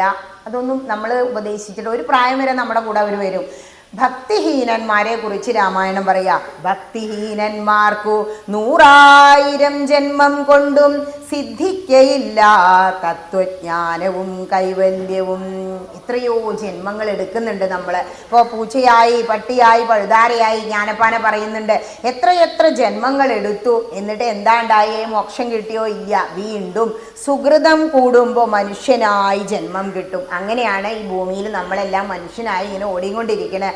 ആലോചിച്ച് നോക്കൂ, രാവിലെ എഴുന്നേറ്റിട്ട് എന്തെല്ലാമാണ് ഓരോ ദിവസം ചെയ്യുന്നത്? തുടർച്ചയാണ്, റിപ്പീറ്റേഷനാണ്. പക്ഷേ ഇതെല്ലാം അവസാനിക്കുന്ന ഒരു ദിവസമുണ്ട്, മരണം എന്ന് പറഞ്ഞിട്ട്. മരണം ഉണ്ട് എന്നറിഞ്ഞിട്ടും സന്തോഷത്തോടുകൂടി ജീവിക്കുന്നു എന്നുള്ളതാണ് ഏറ്റവും വലിയ ആശ്ചര്യം എന്ന് മഹാഭാരതം പറയുന്നുണ്ട്. എന്നിട്ട് ആരെങ്കിലും ഇതിലേക്ക് വരാൻ തയ്യാറാവുന്നുണ്ടോ? ഇല്ല. എന്തിനു വേണ്ടി അതിലേക്ക് വരുന്നത്? മരണമില്ലാത്ത നമ്മുടെ ആത്മാവിനെ, എവിടെ നിന്നാണോ നമ്മുടെ ആത്മാവ് വന്നത്, ആ ഭഗവാനിൽ നിന്ന് ആ ഭഗവാനിലേക്ക് തന്നെ തിരിച്ചെത്തിക്കാൻ വേണ്ടിയാണ് നമ്മൾ ശ്രമിക്കേണ്ടത് എന്ന് പറയാണ്. ഇനി കിംക്ഷണന്മാർക്കു വിദ്യയുണ്ടാകയില്ലയല്ലോ, കിങ്കണന്മാരായുള്ളോർക്ക് അർത്ഥവും ഉണ്ടായി വരാ, കിമൃണന്മാർക്കു നിത്യസൗഖ്യവും ഉണ്ടായി വരാ, കിന്ദേവന്മാർക്കു ഗതിയും പുനരതുപോലെ. ഓരോ വ്യക്തികളെക്കുറിച്ചും ഓരോ കാര്യങ്ങളെക്കുറിച്ചും രാമായണം അങ്ങനെ കീറി മുറിച്ച് പറഞ്ഞുകൊണ്ടിരിക്കുക. ഇപ്പോൾ ഒരാൾക്ക് ആഗ്രഹമുണ്ട്, എന്ത്? എനിക്ക് വായിക്കണം. അവർക്ക് എന്ത് കൊടുത്തില്ല? വിദ്യ കൊടുത്തിട്ടില്ല. എന്താ? അവരുടെ കഴിഞ്ഞ ജന്മത്തിലെ ദുരിതം. പലർക്കും പല ആഗ്രഹങ്ങളുണ്ട്. ചിലർ പറയും, എനിക്ക് ഇതുപോലെ ആചാര്യസ്ഥാനത്തിരുന്ന് കഥ പറയണമെന്ന ആഗ്രഹം. നല്ല വിവരമുണ്ട്, സംസ്കൃതത്തിൽ പണ്ഡിതനാ, പക്ഷെ എന്ത് കഴിയുന്നില്ല? ആ സ്റ്റേജിൽ കയറി ഇരുന്നാൽ ഒരു വാക്കെങ്കിലും പറയാൻ പറ്റാത്ത ഒരവസ്ഥ. അതാ പറഞ്ഞത്, ഭഗവാൻ അറിഞ്ഞ് കൊടുക്കുന്നതാണ് ഓരോരുത്തർക്കും. നമുക്ക് എന്തെല്ലാം കിട്ടിയിട്ടുണ്ടോ അതെല്ലാം ഭഗവാന്റെ അനുഗ്രഹമാണ് എന്ന് മനസ്സിലാക്കുക. അധ്യാത്മരാമായണ പേരിതിന്നിതം അധ്യയനം ചെയ്യുന്നോർക്ക് അധ്യാത്മജ്ഞാനമുണ്ടാം. ഇനി ഒരു ഭക്തിയില്ല. ഭക്തി ഉണ്ടാവണമെങ്കിൽ എന്ത് ചെയ്താൽ മതി? അധ്യാത്മരാമായണം മാത്രം പഠിച്ചാൽ മതി. രാമായണത്തിലൂടെ മാത്രം മോക്ഷം നേടിയവരുണ്ട്. ഒരു ഗ്രന്ഥത്തെ നമ്മൾ എന്ത് ചെയ്യണം? നമ്മളുടെ സ്വന്തം ആക്കുക. സ്വന്തം ആക്കി വെച്ച് കഴിഞ്ഞാൽ ദിവസേന സ്വന്തമാക്കുക എന്ന് പറഞ്ഞാൽ എന്താ? ഇപ്പോൾ കുടിയിരിപ്പൊക്കെ കേമായിട്ട് നടക്കൂലേ? ചിലരെന്ത് ചെയ്യും? വലിയ വലിയ സൗകര്യങ്ങൾ, AC, അങ്ങനെ വേണ്ടാത്തതൊന്നുമില്ല. പക്ഷെ എന്തില്ല, ആ ഗൃഹപ്രവേശം എന്നുള്ള ചടങ്ങ് സമയത്ത് ആ അഷ്ടമംഗല്യ തട്ടിലൊരു ഗ്രന്ഥം, പണ്ടൊക്കെ ഓലഗ്രന്ഥമായിരുന്നു, ഗ്രന്ഥം ഉണ്ടാവില്ല. ഈ ഗ്രന്ഥവുമായി വേണം നമ്മൾ ഗൃഹപ്രവേശം ചെയ്യാൻ. എന്തിനാ? നമ്മൾ സന്ധ്യാവന്ദനം അല്ലെങ്കിൽ സന്ധ്യാവന്ദനം ചെയ്യാത്തൊരു സന്ധ്യാനാമം ചൊല്ലും സാധാരണക്കാർ. ഈ സന്ധ്യാനാമം ചൊല്ലിക്കഴിഞ്ഞാൽ ഏതെങ്കിലും ഒരു ഗ്രന്ഥം എന്ത് ചെയ്യണം? ഒരു പേജെങ്കിലും വായിക്കണം. മുത്തശ്ശി പണ്ട് പറയും, രാമായണം പട്ടിണിക്ക് ഇടരുത്. പട്ടിണിക്ക് ഇടരുത് എന്ന് പറയുമ്പോൾ എന്താ വിളവന്മാർ ചെയ്ത്? എന്നാൽ വാങ്ങന്നെ വേണ്ട, എന്നാലേ പട്ടിണി കിടക്കൂ. അതല്ല, ഗൃഹപ്രവേശത്തിന് ഇത് വാങ്ങണം. നമ്മളുടെ സ്വന്തമായി ഒരു ഗ്രന്ഥം ഉണ്ടായിരിക്കണം. ഉണ്ടായാൽ പോരാ, നമ്മുടെ സ്വന്തമാക്കണമെങ്കിൽ എന്നും സന്ധ്യയ്ക്ക് അരമണിക്കൂറെങ്കിലും, ഇപ്പോൾ പഠിക്കുന്ന കാര്യം, ജോലി പ്രശ്നമൊക്കെ പറയുകയാണെങ്കിൽ വൈകി വന്നിട്ടായാലും മതി, സന്ധ്യയ്ക്ക് വേണമെന്നൊന്നുമില്ല. ഇപ്പം ഇവിടെ പകലാ, അമേരിക്കയിൽ രാത്രിയല്ലേ. കാലദേശാവധിഭ്യാം, ഞാൻ കാലങ്ങൾക്കും ദേശങ്ങൾക്കും എല്ലാം അതീതനാണ് എന്ന് ഭഗവാൻ പറയുന്നുണ്ട്. എല്ലാവർക്കും സംശയമാണ്, സന്ധ്യ കഴിഞ്ഞിട്ട് വായിക്കാമോ രാത്രി വായിക്കാമോ? എപ്പോഴാണോ മനസ്സ് ശാന്തമായിരിക്കും അപ്പോഴാണ് അത്ര വായിക്കേണ്ടത്. അല്ലാതെ അടുക്കളയിൽ പാലടുപ്പത്തുണ്ട്, ഇപ്പം തീർക്കണം, അങ്ങനെ വായിച്ചിട്ട് ഒരു കാര്യമില്ല. മനസ്സിൽ മുഴുവൻ പാലും അല്ലെ ഗ്യാസിൽ തിളച്ച് പോണതും ഭഗവാനാവില്ല. എല്ലാം ശാന്തമായി ഒതുക്കി വെച്ച് മനസ്സ് ശാന്തമായിരിക്കുമ്പോൾ, അത് കിടക്കുന്നതിന് മുമ്പാണെങ്കിലും നമുക്ക് സ്വന്തം നമ്മുടെ ആത്മാവിനെ ഉയർത്താൻ ഉറങ്ങുന്നതിന് ഒരു 10 മിനിറ്റ് മുമ്പെങ്കിലും ഒരു പേജെങ്കിലും ഒരു ഗ്രന്ഥം നീ ദിവസവും വായിച്ചിരിക്കണം. അതാണ് സ്വാധ്യായം എന്ന് പറയുന്നത്. സ്വാധ്യായം ചെയ്താലേ എന്തുണ്ടാവൂ? ആത്മീയമായ ഉയർച്ച ഉണ്ടാവും. എന്താ ഹൈന്ദവന് ഉയരാത്തത്? അമ്പലത്തിലേക്ക് വരാൻ തോന്നാത്തത്? അവൻ LKG പറഞ്ഞാൽ എന്താ? ഈ വന്ന് തൊഴുക, നമസ്കരിക്കുക, ഭക്ഷണം കഴിക്കുക, പോവുക, അത് മാത്രമേ ചെയ്യുന്നുള്ളൂ. അമ്പലത്തിൽ നിന്ന് വന്നാൽ ഒരു ഗ്രന്ഥം, പ്രത്യേകിച്ച് ഇപ്പോൾ രാമായണ മാസമൊക്കെ അല്ലേ, വീട്ടിലെത്തി അമ്പലത്തിലെ കഴിഞ്ഞു ഒരു പേജ്. ഉച്ചയ്ക്ക് സ്ത്രീ പ്രസംഗ എന്നാണ് ഗ്രന്ഥങ്ങൾ പറയുന്നത്. സ്ത്രീ പ്രസംഗിച്ചത് ഏതിലാ? രാമായണത്തിലാ. ചൂടായില്ലേ ലക്ഷ്മണനോട്? അത് വരുന്നുണ്ട്, ആ ഭാഗം പറയാം.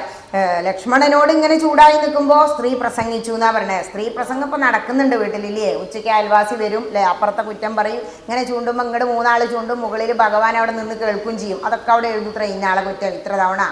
അങ്ങനെ തട്ടിക്കഴിക്കൊന്നുമില്ല അത്ര. പുണ്യത്തിന് പുണ്യം, പാപത്തിന് പാപം തന്നെ നമ്മൾ അനുഭവിക്കേണ്ടി വരും.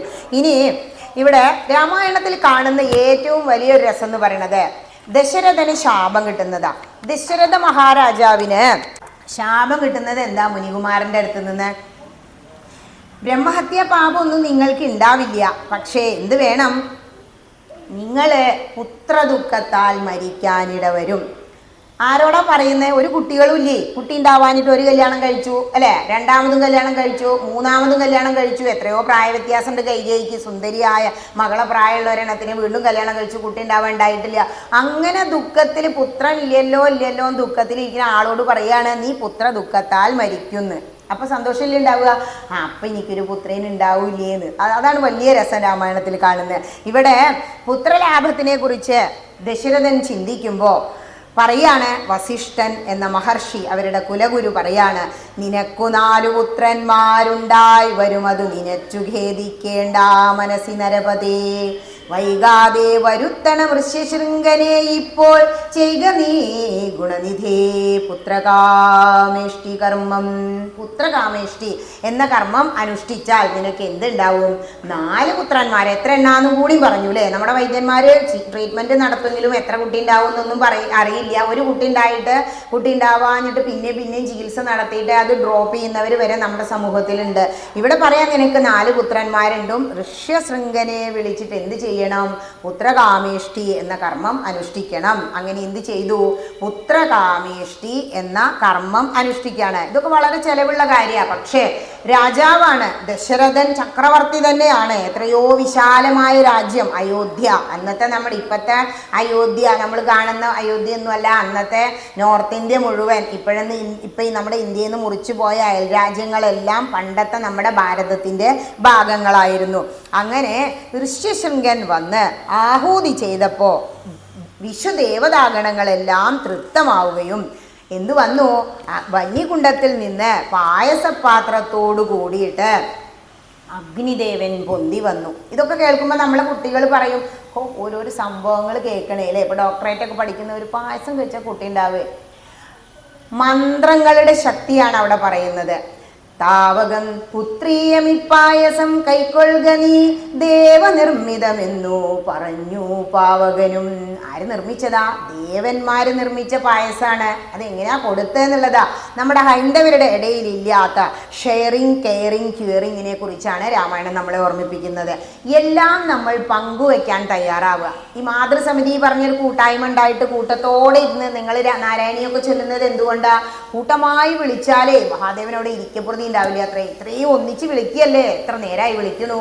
തരാത്ത നായരോട് മുത്തശ്ശി എന്താ പറയാ, വിടാതെ ഇറക്കണമെന്ന് ചോദിച്ചുകൊണ്ടേ ഇരിക്കുക. ഒരാളും രണ്ടാളല്ല, കൂട്ടപ്രാർത്ഥന. മറ്റു മതസ്ഥരെ നോക്കൂ, അവർക്ക് ആഴ്ചയിൽ ഒരു ദിവസം കൂട്ടപ്രാർത്ഥന ഉണ്ട്. ആ സമയത്ത് അറ്റ് എനി കോസ്റ്റ് അവരവിടെ എത്തിയിട്ടുണ്ടാവും. അവർക്ക് അവിടെ ബിസിനസ് ഒന്നും പ്രശ്നമല്ല. നമ്മളാണെങ്കിലോ ഇന്നിപ്പോൾ രണ്ടാം ശനിയാണ്, ഇത്രയും പുഷ്പാഞ്ജലി ഇവിടെ നടത്തുന്നുണ്ട്, ഒരു രാമായണം വെച്ചിട്ടുണ്ട്. എത്ര പേർക്ക് വരണമെന്ന് തോന്നി? ഇവിടെ ആവത് ഷെയറിനെ കുറിച്ച് പറയാം. കൗസല്യാദേവിക്ക് അർദ്ധം കൊടുത്തു നൃപവരൻ, ശൈഥില്യാത്മനാപാതി നൽകിനാൻ കൈകേയിക്കും. അന്നേരം സുമിത്രയ്ക്കു കൗസല്യാദേവി താനും തന്നെ പാതി കൊടുത്തിടിനാൾ മടിയാതെ എന്നതു കണ്ടു പാതി കൊടുത്തു കൈകേയും. മന്നവനതു കണ്ടു സന്തോഷം പൂണ്ടാനേറ്റം. നമ്മുടെ ഇവിടെ ആണെങ്കിലോ സാപത്ന്യം തന്നെ അടി അല്ലേ. ഏട്ടൻ 2-3 ഭാര്യമാർ ഒരാൾക്ക് ഉണ്ടായാൽ പിന്നെ അയാൾക്ക് സ്വൈരം ഉണ്ടാവില്ല. ഇവിടെ 3 ഭാര്യമാരവിടെ നിൽക്കുമ്പോൾ ഈ വന്യകുണ്ടത്തിൽ നിന്നും പാവകൻ വന്ന് പായസം കൊടുത്തപ്പോൾ ആദ്യം ആർക്ക് കൊടുത്തു? കൗസല്യ. ആദ്യത്തെ ഭാര്യയാണ് കൗസല്യ. കൗസല്യക്ക് പകുതി അങ്ങോട്ട് കൊടുത്തു. പകുതി പിന്നെ ആർക്കാ കൊടുത്തത്? ഇപ്പുറത്ത് നിൽക്കുന്നത് സുന്ദരിയായ കൈകേയി. നേരെ കൈകേയിക്കും കൊടുത്തു.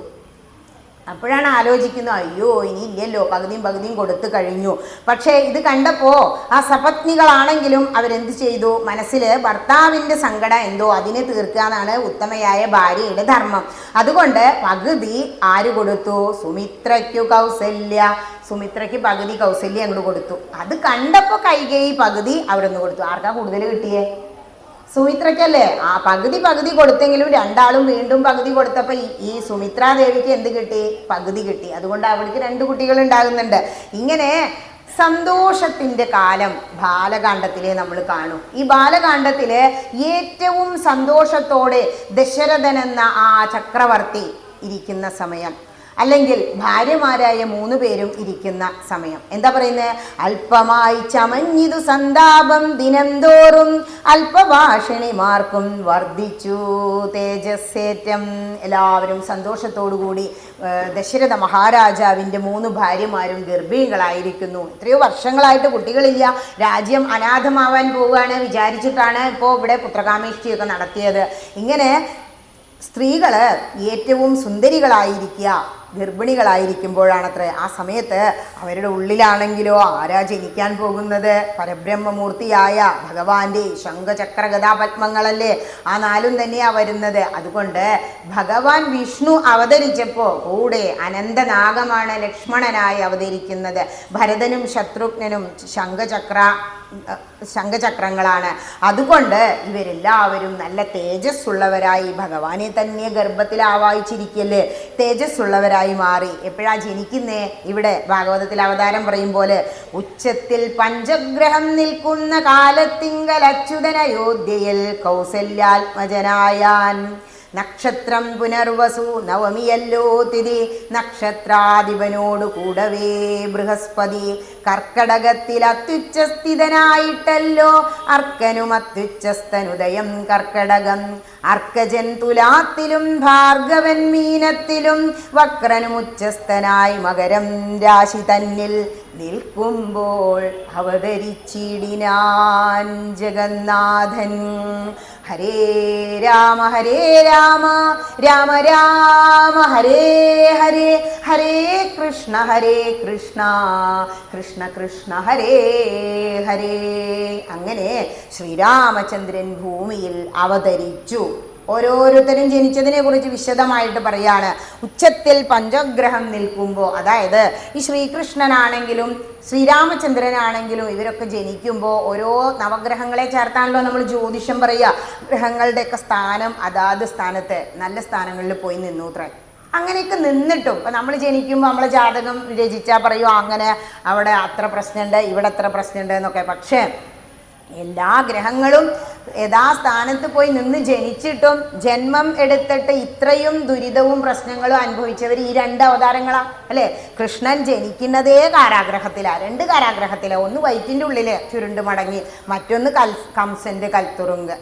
രാമചന്ദ്രൻ ജനിച്ചു, ഇപ്പൊ സന്തോഷമാണെങ്കിലും ബാലകാണ്ഡത്തോടുകൂടി എന്ത് ചെയ്തു? കല്യാണവും കഴിഞ്ഞു, വനയാത്രയും തുടങ്ങി, എല്ലാം തുടങ്ങുന്നത് കാണാം. അയോധ്യാകാണ്ഡത്തിൽ വെച്ചിട്ട് അവർ പോവുകയാണ് ചെയ്യുന്നത്. എല്ലാ തരത്തിലും ദുഃഖങ്ങൾ മാത്രമേ കാണാൻ കഴിയുക. അപ്പോൾ എന്താ മനസ്സിലാക്കണ്ടേ? നമ്മൾ എപ്പോൾ ജനിച്ചു എന്നുള്ളതൊന്നല്ല, നമ്മുടെ കർമ്മങ്ങൾ, സത്കർമ്മങ്ങൾ, സത്ചിന്തകളുണ്ടോ അവന് സമാധാനം ഉണ്ടായിരിക്കും. ഈ സമാധാനം കിട്ടാനാണ് ഈ ഗ്രന്ഥങ്ങളിലൂടെ അങ്ങനെ പോകുന്നത്. ഭഗവാനെ കുറിച്ച് വീണ്ടും വർണ്ണിക്കുക. ഭഗവാൻ പരമാത്മാ മുകുന്ദൻ നാരായണൻ ജഗദീശ്വരൻ ജന്മരഹിതൻ പത്മേക്ഷണൻ. നമുക്ക് തോന്നും ഓരോ ഗ്രന്ഥങ്ങൾ വായിക്കുമ്പോൾ ഭഗവാൻ ജനിച്ചു, ഭഗവാൻ മരിച്ചു, അല്ലേ? അവതരിച്ചു എന്നാ പറയുക, അവതാരം ചെയ്താന്നാ പറയുന്നത്. ഭഗവാൻ ജനിക്കുന്നുണ്ടെങ്കിലും ജന്മരഹിതനാണ്. നമ്മൾ എന്ത് മനസ്സിലാക്കുക? നമ്മളൊക്കെ ഇവിടെ വന്ന് ജനിച്ചിട്ടുണ്ട്. എങ്ങനെയാ? മനുഷ്യനായി ജനിച്ചു. സുഹൃതം ചെയ്താലാണ് അത്ര മനുഷ്യജന്മം കിട്ടൂ. ഇനി എന്തേ വേണ്ടു? വെറുതെ ഈ ചെയ്ത പണി തന്നെ അല്ലേ? എത്ര തവണ നമ്മൾ അകായും മുറം വൃത്തിയാക്കി, വൈകുന്നേരം നമ്മൾക്ക് വൃത്തികേടാവുന്നില്ലേ? അങ്ങനെ ഇരിക്കാതെ എന്ത് ചെയ്യുക? അതിൽ മാത്രം, വീടിന് വേണ്ടി മാത്രം ജീവിക്കാതെ വീടിനെ പ്രയോജനപ്പെടുത്തി ജീവിച്ച് ആത്മസാക്ഷാത്കാരം നേടണം എന്നാണ് ഗ്രന്ഥങ്ങൾ പറയുന്നത്. ഇത് വലിയ കീറാമുട്ടിയെ ബുദ്ധിമുട്ടാച്ച് പലരും ഒന്നും ചെയ്യുന്നില്ല. പക്ഷേ നിങ്ങൾ ഇത്തിരി നാമജപം, ഏതെങ്കിലും ഒരു ഗ്രന്ഥപാരായണം, ഒരു ക്ഷേത്ര ദർശനം, ഇത്രയൊക്കെ മതി നിങ്ങൾക്ക് മോക്ഷം കിട്ടാൻ എന്ന് പറയാം. ഇനി ഭഗവാൻ അവതരിച്ചു കഴിഞ്ഞപ്പോഴത്തെ രൂപം, ഭൃഗു മഹർഷി അനുഗ്രഹിച്ചു കൊടുത്ത ശ്രീവത്സത്തെ കുറിച്ച് പറയാം. ഭക്തവാത്സല്യം ഭക്തന്മാർക്കു കണ്ടറിവാനായി വ്യക്തമായിരിപ്പോരു പാവന ശ്രീവത്സവും.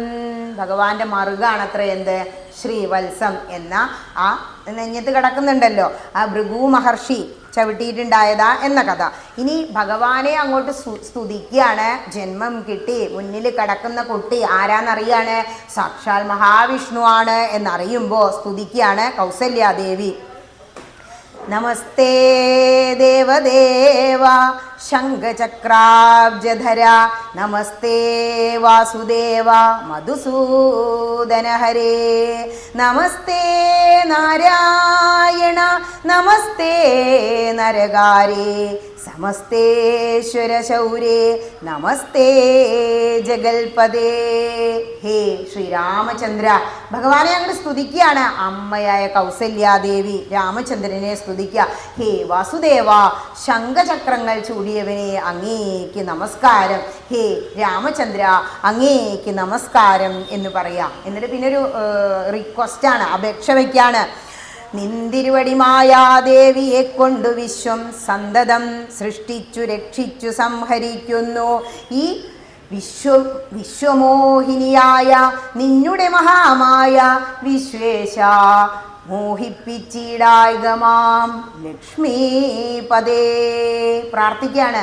നിന്റെ മായയാണ് ഈ വിശ്വം, ഈ ലോകമെല്ലാം ഇങ്ങനെയൊക്കെ നിൽക്കുന്നുണ്ട് ഞങ്ങൾക്ക് തോന്നിപ്പിക്കുന്നത്. രാമായണം തന്നെ പറയുന്നു, മായ കൊണ്ടല്ലോ വിശ്വമുണ്ടെന്ന് തോന്നിക്കുന്നു. നമുക്കിങ്ങനെ തോന്നുക ഇതൊക്കെ ഉണ്ടെന്ന്, ഇതൊന്നും ഇല്ല എന്ന്. മരിക്കുമ്പോഴാണ് മനസ്സിലാവുക ഈ ശരീരം നമ്മുടെ സ്വന്തമാണെന്ന് വിചാരിക്കുന്നു. പൂമ്പ കൊണ്ടുപോകാൻ പറ്റുന്നുണ്ടോ? നമ്മൾ പറഞ്ഞത് നമ്മുടെ ശരീരം പോലും കേൾക്കണില്ല. എനിക്ക് വയസ്സാവണ്ടെന്ന് എല്ലാവർക്കും ആഗ്രഹമുണ്ട്. വയസ്സാവുന്നില്ലേ? കയ്യും കാലും മടക്കാൻ പറ്റാതെ ആവുന്നില്ലേ?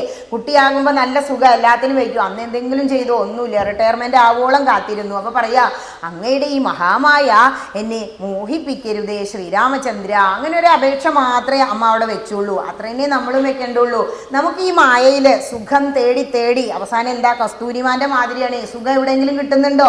എവിടെ ചെന്നാലും ദുഃഖ. മക്കളെയൊക്കെ പോറ്റി വളർത്തി ഉണ്ടാക്കിയ അമ്മമാര് പറയും, അവൻ എന്നോട് ഇന്നലെ കയർത്ത് സംസാരിച്ചു, ഇന്ന് മനസ്സിനൊരു സുഖമില്ല ടീച്ചറെ, ഒന്നും വായിച്ചില്ല. ഇത്രയേ ഉള്ളൂ. മക്കളെ പോറ്റി വളർത്താൻ അമ്മമാർ എത്ര ബുദ്ധിമുട്ടുന്നുണ്ടല്ലേ? അത് അമ്മമാർക്ക് മാത്രമേ അറിയുള്ളൂ. അച്ഛനവിടെ കൂർക്കം വലിച്ച് ഉറങ്ങുന്നുണ്ടാവും. പക്ഷേ അച്ഛൻ്റെ പ്രയത്നം, ഈ അമ്മയ്ക്കും മക്കൾക്കും ഉള്ള എല്ലാ ചെലവും കൊടുക്കാൻ അച്ഛൻ വേണമെങ്കിൽ എക്സ്ട്രാ ഡ്യൂട്ടി ചെയ്തിട്ടാവും ഇതൊക്കെ കൊണ്ട് നടക്കുന്നുണ്ടാവുക. അതും ആരും മനസ്സിലാക്കുന്നില്ല. അതുകൊണ്ട് പറയുക, ഈ ലോകത്തില് മായ കൊണ്ട് നമുക്ക് എല്ലാം ശരിയാണ്, ഇതൊക്കെ എൻ്റെയാണ്. എല്ലാവരും എന്നും നമ്മുടെ വീട്ടിലുണ്ടോ? എല്ലാവരും എന്നും കൂടി വാഴില്ല എന്നൊരു ഉപദേശം കൂടി രാമായണം നമുക്ക് തരുന്നുണ്ട്. അങ്ങനെ അപ്പോൾ പറയാ, ഭഗവാൻ മായ മോഹിപ്പിക്കാതിരിക്കണമെങ്കിൽ എന്താ ചെയ്യേണ്ടത്? എന്നെ ധ്യാനിക്കണം. ധ്യാനത്തിൻ്റെ പ്രത്യേകത. ഇപ്പോൾ ഓരോ അസുഖങ്ങൾ വരുമ്പോൾ ഡോക്ടർമാർ വരെ എന്താ പറയുന്നതെന്നറിയോ, ഏതെങ്കിലും ഒരു മെഡിറ്റേഷൻ സെൻറ്ററിൽ പോകും, ഒത്തിരി സമയം ധ്യാനിക്കൂ, ധ്യാനം സ്വർണ്ണത്തേക്കാൾ വിലപിടിപ്പുള്ളതാണ്. സ്വർണം വലിയതാന്നല്ല പറയുന്നത്, ഇപ്പോൾ കോസ്റ്റ്ലി അതാണല്ലോ. കാരണം നമ്മളങ്ങനെ നിവർന്നിരുന്നിട്ട് പത്മാസനത്തിൽ വേണ്ട വെയ്യങ്കിരിക്കേണ്ട ഒരു കസേരയിൽ നിവർന്ന കണ്ണങ്ങട് അടയ്ക്കുക. ഈ വിജാഗിരി ഇല്ലാത്തൊരു വാതിൽ ഇതിന് ബ്രഹ്മാവ് വെച്ചിട്ടുണ്ടല്ലോ, തുരുമ്പും പിടിക്കില്ല, വേണ്ട തോന്നുന്നതൊക്കെ ഒഴിവാക്കാനാണ് അത്ര ഈ അടപ്പ്. ആ കണ്ണങ്ങട് അടച്ചിട്ട് ഉള്ളിലേക്ക് നോക്കുക. ഉള്ളിലാണ് എല്ലാം ഇരിക്കുന്നത്, ഇതിനുള്ളിൽ തന്നെ അഹം ബ്രഹ്മാസ്മി, ആ ഭഗവാന്റെ രൂപം കേശാദിപാദം പാദാദികേശം അങ്ങനെ ധ്യാനിക്കണം എന്ന് പറയാ. എന്നുടെ രൂപം ഇതം നിത്യവും ധ്യാനിച്ചു കൊള്ളുകെന്നാൽ വന്നിടും മോക്ഷമില്ല സംശയമേതും. മോക്ഷമല്ലേ നിങ്ങൾക്ക് വേണ്ടത്? ഈ ദുരിതങ്ങളിൽ നിന്ന്, മരിച്ചു പോകുമ്പോൾ കിട്ടുന്നതല്ല മോക്ഷം എന്നാ ഹൈന്ദവൻ പറയുന്നത്. ഈ ദുരിതങ്ങളിൽ നിന്ന്, കഷ്ടപ്പാടുകളിൽ നിന്ന്, വിഷമങ്ങളിൽ നിന്ന്, വേദനകളിൽ നിന്ന് നിനക്ക് മോക്ഷം വേണ്ടേ? സമാധാനമായിട്ട് ഒരു ഭാഗത്ത് ഇരിക്കുക, അല്ലെങ്കിൽ ഒരു ക്ഷേത്രത്തിൽ വന്ന്, അവിടെ പുൽപ്പായും എല്ലാ സൗകര്യം ഉണ്ട്, എന്നാലും നമ്മൾ ചെയ്യില്ല, ഇത്തിരി സമയം ഇരുന്ന് ഭഗവാനെ ധ്യാനിക്കുക. മഹാദേവ ക്ഷേത്രത്തിൽ തൊഴുത് കഴിഞ്ഞാൽ അങ്ങനെ അങ്ങോട്ട് പോകാൻ പാടില്ല അത്രേ. അതിനാണ് ഇവിടെ ഇത്ര ബെഞ്ചും കസേരയൊക്കെ കെട്ടണത്. അപ്പം നിങ്ങൾ വിചാരിക്കും ടീച്ചർ പ്രഭാഷണം കേൾക്കുക, അതല്ല. മഹാദേവനെ തൊഴാൻ വരുമ്പോഴേ നമ്മൾ ഇന്നലെ അങ്ങനെ വിചാരിക്കും നാളെ കാര്യസാധ്യ ഉണ്ട്, നേരത്തെ പോകണം, എല്ലാം മുണ്ടൊക്കെ തേച്ച് ഒരുക്കി വെച്ചു. ഇത് നമ്മുടെ മനസ്സിൽ ആ ദേവനെ കുറിച്ച് ചിന്ത കയറുമ്പോൾ തന്നെ മഹാദേവൻ ഇവിടെ നിന്ന് ഭൂതഗണങ്ങളോട് കൽപ്പിക്കുത്രേ. ഒരുപാട് ഭൂതഗണങ്ങളുണ്ടല്ലോ. ഇന്ന ഭാഗത്തുനിന്ന് ഒരു ഭക്തൻ എന്നെ കാണാൻ വരുന്നുണ്ട്, നിങ്ങൾ അവരെ പോയി സുരക്ഷിതമായിട്ട് ഇവിടെ കൊണ്ടുവരണം. ഭൂതഗണങ്ങൾ രാവിലെ പുറപ്പെടുത്രേ. നമ്മൾ വീട്ടിൽ ഇറങ്ങുന്നതിന് മുമ്പ് അവിടെ എത്തിയിട്ട് നമ്മുടെ കൂടെ ആപത്തൊന്നും ഇല്ലാതെ, അതുകൊണ്ടാണ് നമ്മളിവിടെ വണ്ടി മുട്ടാതെ എത്തുന്നത്. വന്ന് തൊഴുത് പ്രാർത്ഥിച്ചൊക്കെ നമസ്കരിക്കുമ്പോഴും നമ്മുടെ കൂടെ ഉണ്ടാവുത്രേ. അത് കഴിഞ്ഞ് ചുറ്റുപ്രദക്ഷിണമൊക്കെ കഴിഞ്ഞ് നമ്മളിവിടെ വന്ന് സമാധാനമായിട്ട് ഇരിക്കില്ലേ, അപ്പോൾ ആ ഭൂതഗണങ്ങൾ എന്ത് ചെയ്യും? അടുത്ത ഭക്തനെ കൊണ്ടുവരാൻ പോകും. നമ്മളിവിടെ ഇരുന്നില്ലെങ്കിൽ എന്താ കുഴപ്പം? ആ ഭൂതഗണം നമ്മളെ കൂടെ ഇങ്ങോട്ട് വരണം, നമ്മുടെ വീട് വരെ കൊണ്ടേക്കാൻ വരും.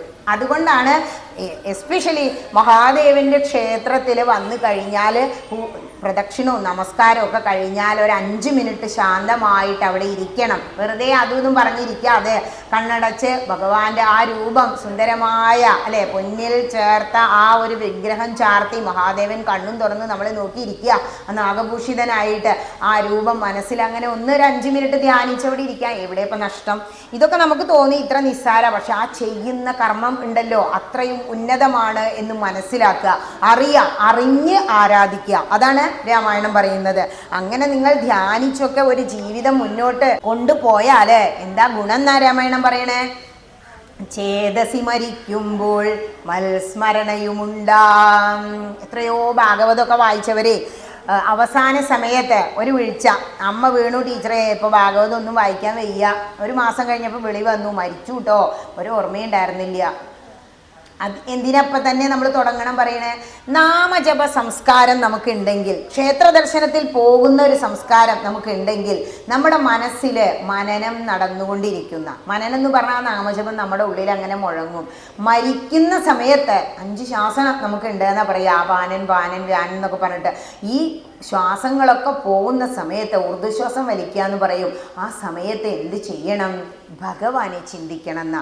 ചേതസി മരിക്കുമ്പോൾ മൽസ്മരണയുമുണ്ടാം. ആരാണോ എൻ്റെ നാമം ജപിക്കുന്നത്, ഗ്രന്ഥങ്ങളിലൂടെ പോകുന്നത്, ധ്യാനിക്കുന്നത്, അവർക്ക് മരണസമയത്ത് എൻ്റെ രൂപം ഓർമ്മ വരും. ഭഗവാനെ തന്നെ സ്മരിച്ചുകൊണ്ട് മരിച്ചു പോയാൽ എന്താ ഗുണം?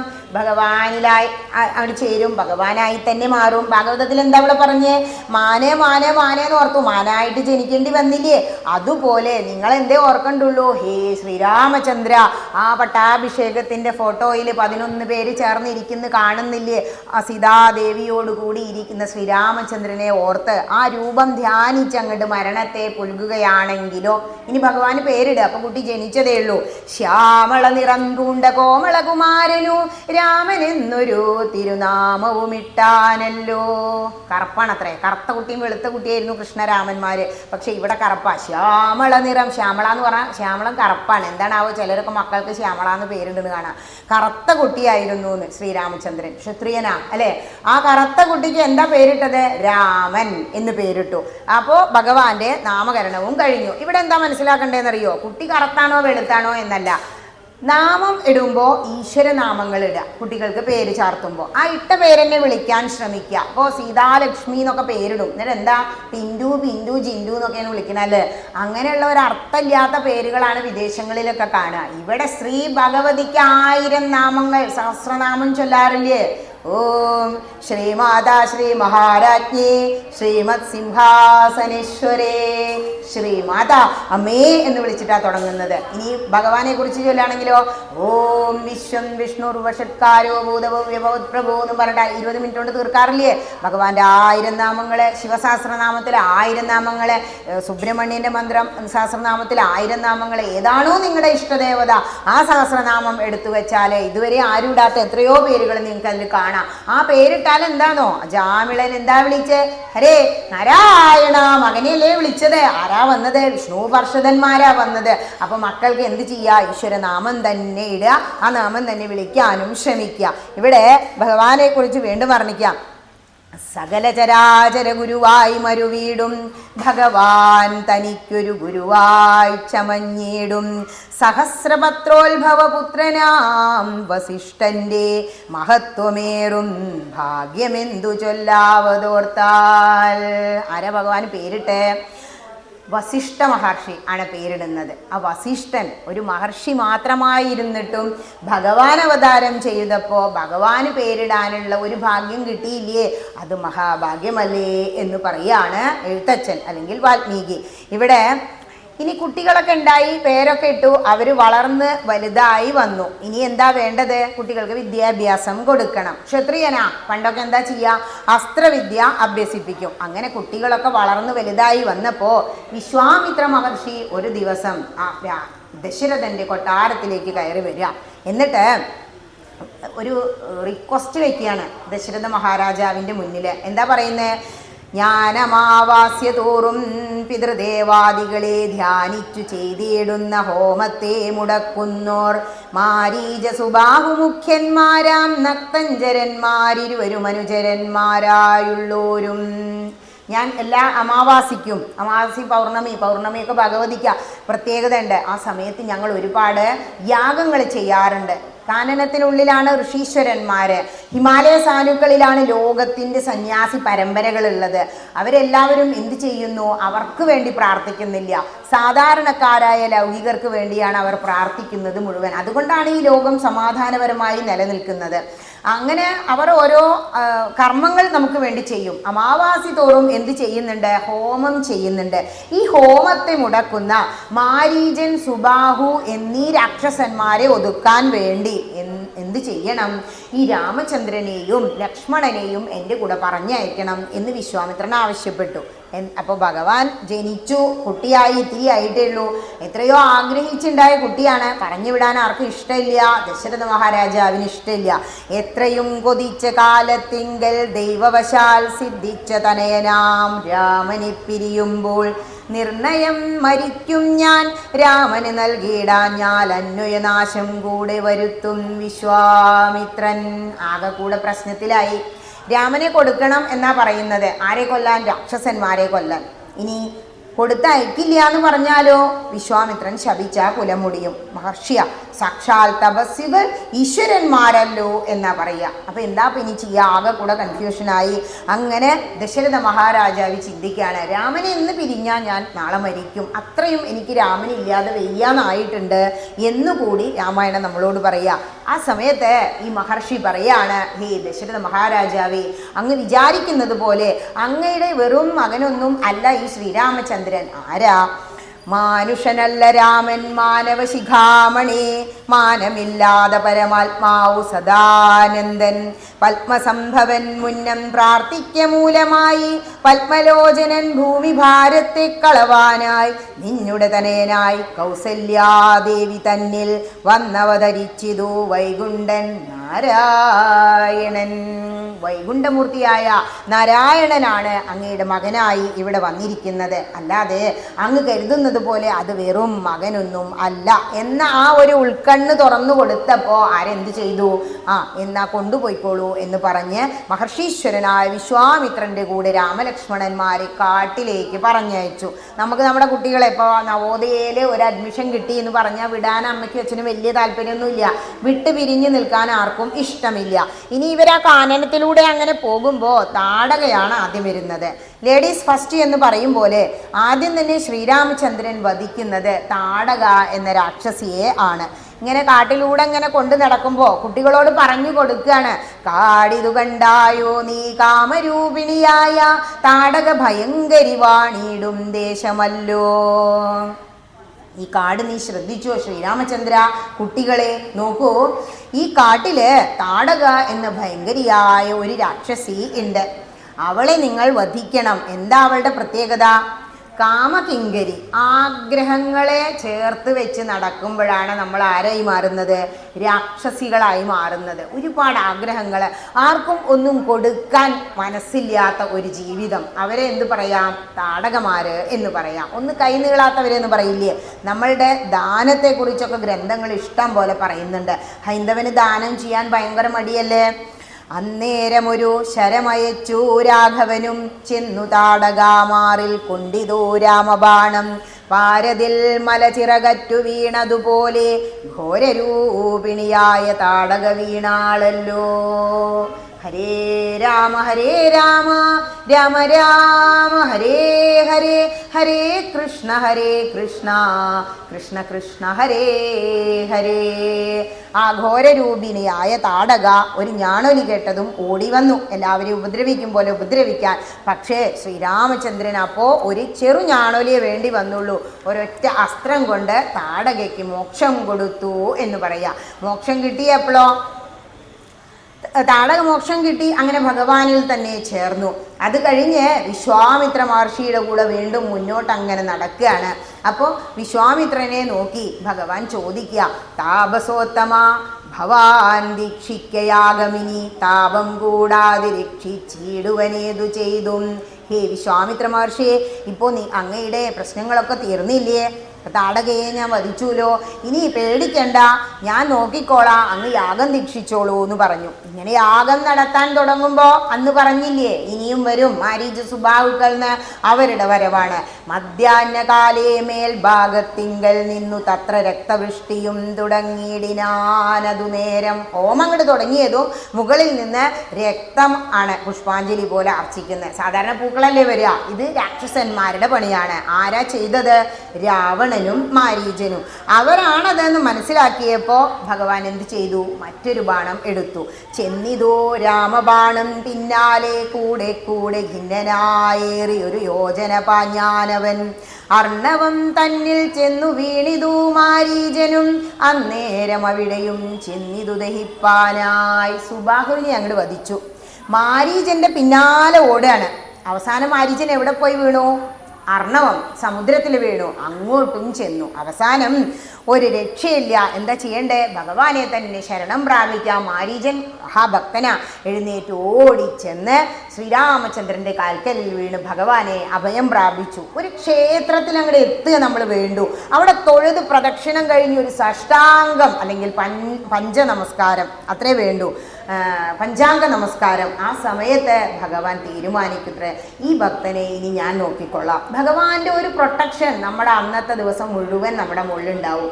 അതുകൊണ്ടാണ് ഹൈന്ദവനായ നീ ആഴ്ചയിൽ ഒരു ദിവസമെങ്കിലും ഏതെങ്കിലും ഒരു ക്ഷേത്രം സന്ദർശിക്കണം. അപ്പം ആഴ്ചയിൽ ഒരു ദിവസം ക്ഷേത്ര ദർശനം നമുക്കുണ്ട്, മറ്റുള്ളവർക്കല്ല. നമ്മൾക്ക് പറഞ്ഞു തന്ന ഗ്രന്ഥങ്ങൾ വായിച്ച് മനസ്സിലാക്കി മറ്റുള്ളവരത് ആചരിക്കാൻ തുടങ്ങിയതാണ് എന്ന് നമ്മൾ മനസ്സിലാക്കി വയ്ക്കുക. ഇങ്ങനെ കുട്ടികൾ മാരീച സുബാഹുക്കളെയൊക്കെ അകറ്റി കേമമായിട്ട് എന്ത് ചെയ്തു? ഹോമമൊക്കെ വിശ്വാമിത്ര മഹർഷിക്ക് ചെയ്യാൻ പറ്റി. അത് കഴിഞ്ഞ് എല്ലാവരും കൂടി നേരെ ആശ്രമത്തിനുള്ളിൽ കയറി. നമ്മുടെ വീടിനേക്കാൾ സുഖമാണ് അത്ര ആശ്രമം. കാരണം ഓല കൊണ്ടൊക്കെ കെട്ടിമറച്ച് അല്ലേ, ഇപ്പോൾ ടൂറിസ്റ്റ് കേന്ദ്രങ്ങളൊക്കെ അങ്ങനെ ആയി തുടങ്ങി. 3 ദിനം ഓരോരോ പുരാണങ്ങൾ പറഞ്ഞു രസിപ്പിച്ചു കൗശികനവരുമായി. കുട്ടികളുടെ കൂടെ ഇരിക്കുമ്പോൾ നമ്മൾ പൊതുവേ ഈശ്വര കഥകൾ പറഞ്ഞു കൊടുക്കണം എന്നാ. പണ്ടുണ്ടായിരുന്നു മുത്തശ്ശി എന്താ ചെയ്യാ, ഉരുളയൊക്കെ അങ്ങനെ ഉരുട്ടി ഒപ്പി വടിച്ച് വായിൽ കൊടുക്കുമ്പോ അല്ലെ, അന്യന ശ്രീധര ചാരുമൂർത്തേ കൃഷ്ണ, ഇതൊക്കെ ആയിരുന്നു ഉറക്കുപാട്ട്. ഇപ്പോഴോ, ഇപ്പൊ ഈ അപകടം തോണ്ടിക്കുറി വന്നതിനാല് നല്ലതും ചീത്തയും അതിലുണ്ട്. നമ്മുടെ കുട്ടികളൊക്കെ ഈശ്വര കഥകൾ കേൾക്കാതെയായി. അവർ ഈ ടി വി ഓണാക്കി അല്ലെങ്കിൽ ഫോൺ കണ്ടിട്ടാ ഭക്ഷണം കഴിക്കണേ. പിന്നെ എങ്ങനെയാ ഈശ്വര കഥകൾ അറിയാ? എന്താ പറയുന്നതെന്നറിയോ? നമ്മളെല്ലാം എങ്ങോട്ട് നീക്കി വെക്കും? റിട്ടയർ ആവട്ടെ, വയസ്സാവട്ടെ, അതല്ലേ എല്ലാ ഹൈന്ദവന്റെയും വിചാരം. അരുതു വൃഥാ കാലം കളകെന്നുള്ളതേതും. നമ്മൾ ഒരിക്കലും ഒരു സമയവും വെറുതെ കളയരുത്. ഉറങ്ങുന്ന സമയം പോലും നമുക്ക് നഷ്ടമാണ്. ഡോക്ടർ എന്താ പറയുക, 8 മണിക്കൂർ നിർബന്ധമായും ഉറങ്ങണം. പക്ഷേ മാമുനീശ്വരന്മാരെയൊക്കെ നോക്കൂ, ബ്രഹ്മമുഹൂർത്തത്തിലൊക്കെ എഴുന്നേറ്റ് ആ സരസ്വതി യാമത്തിൽ, നമ്മൾ 3 മണിയൊന്നും വേണ്ട, ഹൈന്ദവൻ ഒരു 5:30-ക്കെങ്കിലും എഴുന്നേറ്റ് സൂര്യൻ ഉദിക്കുന്നതിന് മുമ്പ് ഇരുന്ന് ആ നിവർന്നിരുന്ന് നിങ്ങൾ ഓം നമഃശിവായ, ആരാണോ നിങ്ങളുടെ ഇഷ്ടമൂർത്തി, ആ മന്ത്രം അങ്ങനെ ജപിച്ചു നോക്കൂ. എല്ലാ നാമങ്ങളും മന്ത്രങ്ങളാ. മനനേന ത്രായതേ ഇതി മന്ത്ര. മനനം ചെയ്യും തോറും നമ്മളെ ഉയർത്താൻ, നമ്മുടെ ശരീരം കൊണ്ടോ അല്ലെങ്കിൽ സമ്പത്ത് കൊണ്ടോ അല്ല ഉയർത്തുന്നത്, ആത്മീയമായി നമ്മളെ ഉയർത്താൻ കഴിവുണ്ട് മന്ത്രങ്ങൾക്ക് എന്ന് പറയാ. അതുകൊണ്ട് സമയം വെറുതെ കളയരുത്. കിട്ടുന്ന സമയമെല്ലാം ഗ്രന്ഥങ്ങളിലൂടെ പോവുക, ധ്യാനം ശീലിക്കുക, നാമജപം നടക്കുക. എന്നിട്ട് ചോദിക്കുകയാണ്, കുട്ടികൾ അതിലൂടെയൊക്കെ നടന്നു നോക്കിയപ്പോൾ ജന്തുക്കളെയൊന്നും കൂടുതൽ കാണാനില്ല, അവർ കാട്ടിലൂടെ നടന്നുകൊണ്ടിരിക്കുകയല്ലേ. അപ്പൊ ചോദിക്കുക, ആശ്രമപദമിതമാർക്കുള്ളൂ മനോഹരമാശ്രയോഗ്യം നാനാ ജന്തു സംവേദം താനും. പലതരം ജന്തുക്കളെയൊന്നും കാണാനില്ലല്ലോ ഈ കാട്ടിനുള്ളില്, എന്താ ഇങ്ങനെ, എന്താ ഇതിന്റെ പ്രത്യേകത എന്ന് ചോദിക്കുക. അപ്പൊ പറയാണ് അഹല്യയുടെ കഥ. രാമായണ കഥ എല്ലാവർക്കും ഒരുവിധം അറിയാം. പക്ഷെ ഓരോ ഭാഗങ്ങളിലെത്തി അതിന്റെ അർത്ഥം, അതിന്റെ തത്വത്തെക്കുറിച്ച് ചിന്തിക്കാനാണ് പ്രഭാഷണങ്ങളിലൂടെ പോകണം എന്ന് പറയുന്നത്. ഇവിടെ ഗൗതമ മുനിയും അഹല്യാദേവിയും താമസിക്കുന്ന സ്ഥലമാണ് അത് എന്ന് കുട്ടികൾക്ക് പറഞ്ഞു കൊടുക്കുക. ഇങ്ങനെ എന്താ പ്രത്യേകത? മഹർഷീശ്വരന്മാർക്ക് ഭാര്യമാരുണ്ട്. അപ്പം എന്തല്ല, അവരൊന്നും ബ്രഹ്മചര്യം നമ്മൾ ഉദ്ദേശിക്കുന്ന പോലെയല്ല പാലിക്കുന്നത്, ബ്രഹ്മത്തിലൂടെ ചരിക്കുന്നവരാ. ഇങ്ങനെ പറയാണ്, കഥ പറഞ്ഞു കൊടുക്കുകയാണ്. ദേവേന്ദ്രൻ എന്താ, ഏത് സുന്ദരികളെ കണ്ടാലും ആശ മൂക്കും. ഇവിടെ ദേവേന്ദ്രന് ആശ തോന്നി, ഗൗതമി അത്രയും സുന്ദരിയായിരുന്നു. ഒരു ദിവസം എന്താണ്ടായേ, സന്ധ്യാവന്ദനത്തിനു ഗൗതമൻ പോയ നേരം അന്തരാപുക്കാനുട ചാന്തരേ പരവശാൽ സുത്രാമാവഹല്യേ പ്രാപിച്ചു സസംഭ്രമം സത്വരം പുറപ്പെട്ട നേരത്തു ഗൗതമനും. ഗൗതമ മഹർഷി സന്ധ്യാവന്ദനത്തിന് പോയപ്പോ ഈ ഗൗതമ മഹർഷിയുടെ രൂപത്തിൽ ആര് വന്നു?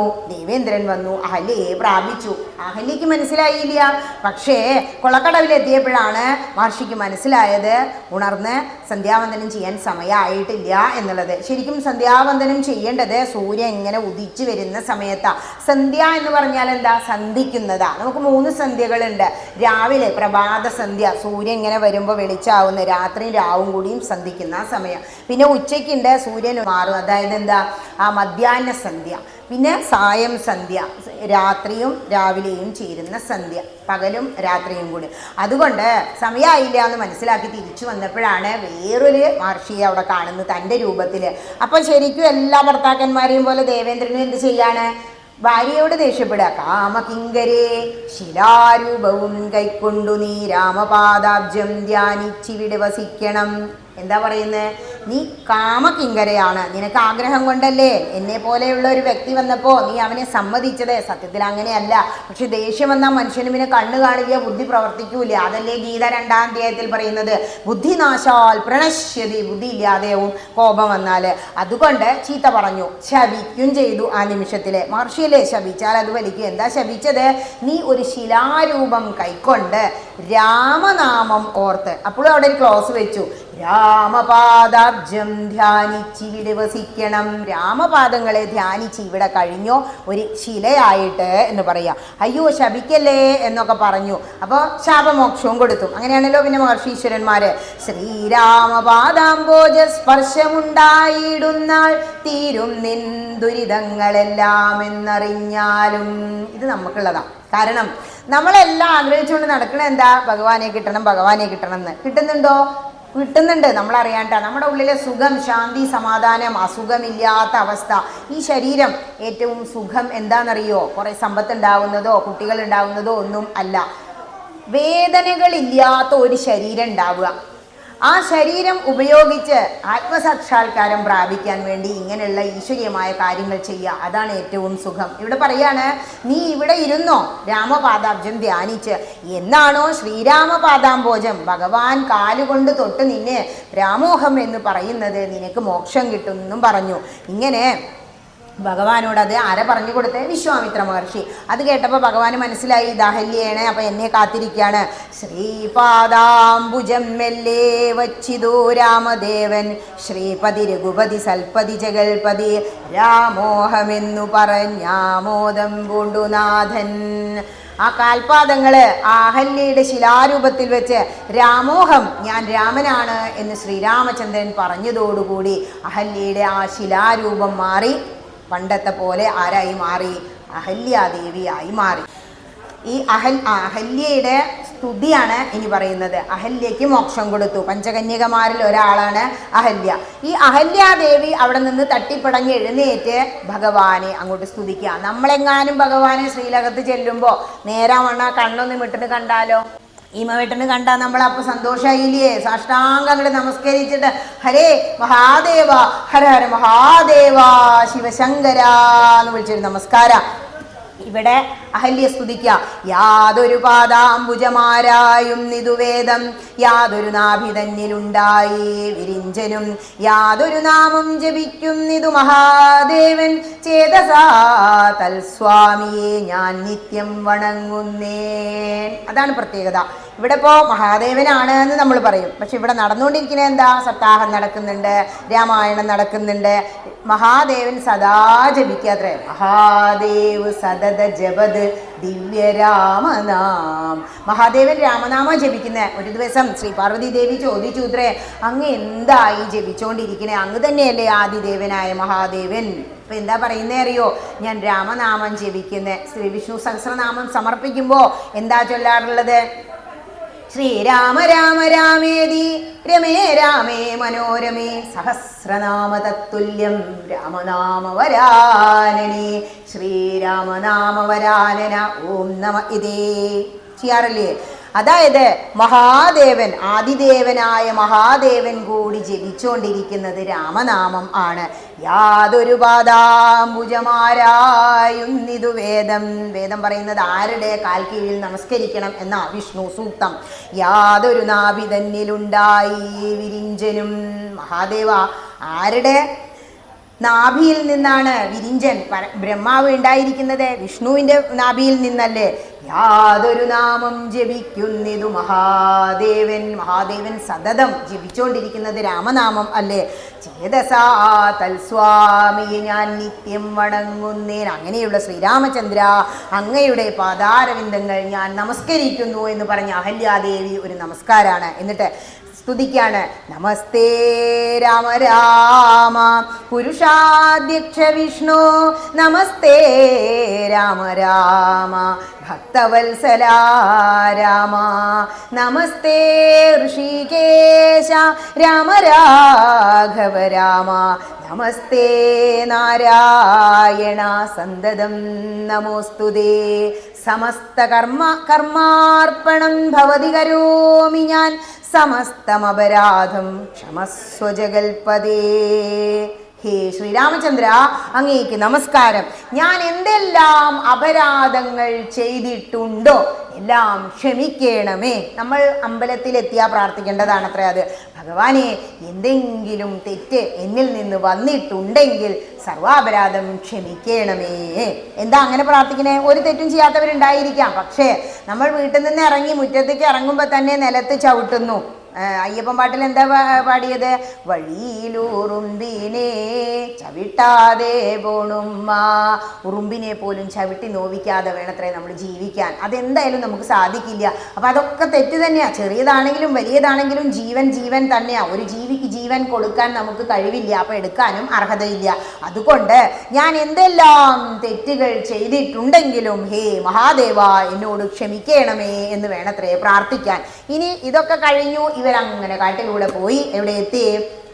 ഭഗവാനോട് പറയാണ്, ഇതിലൂടെ പോയി കഴിഞ്ഞാൽ ജനക മഹാരാജാവിൻ്റെ കൊട്ടാരം കാണാം. അവിടെ സീതാ സ്വയംവരത്തിന് വേണ്ടി ത്രംബകം എന്ന മഹാവിൽ ഒരുക്കി വെച്ചിട്ടുണ്ട്, അവിടെ ഒന്ന് പോവണമെങ്കിൽ പോവാം. കുട്ടികളല്ലേ, എന്നാൽ നമുക്കൊന്ന് പോയി കാണാം, മഹാദേവ ചാപമല്ലേ എന്നും പറഞ്ഞ് അവരെങ്ങനെ എങ്ങോട്ട് പോവുകയാണ്? നേരെ മിഥിലാപുരിക്ക് പോവുക. ബാലകന്മാരെ പോക മിഥിലാപുരിക്കു നാം, കാലവും വൃഥാ കളഞ്ഞിടുകയരുതല്ലോ. കാലം വെറുതെ കളയരുത് എന്ന് രാമായണം വീണ്ടും നമ്മളോട് പറയുക. നമുക്ക് എന്ത് ചെയ്യാം? ഈ കാനനം കണ്ട് ഇങ്ങനെ ഉല്ലസിച്ച് കുറേ സമയം നടക്കാതെ നമുക്ക് എന്താ ഇഷ്ടം? ടൂർ പോകാനാ ഇഷ്ടമല്ലേ? എന്നും ടൂറായാലോ കുടുങ്ങിയില്ലേ? അതുപോലെ പറയാ, എന്നും ഇങ്ങനെ വെറുതെ നടക്കണ്ട, കാനനം കണ്ടിട്ട് കാലം വെറുതെ കളയാതെ നമുക്ക് മിഥിലാപുരിക്ക്. ഗീതാ മഹാത്മ്യം, ഗീതാശാസ്ത്രത്തിൽ പറയുന്ന ഒരേ ഒരു രാജാവിൻ്റെ പേരാണ് ജനകാദയ എന്നുള്ളത്.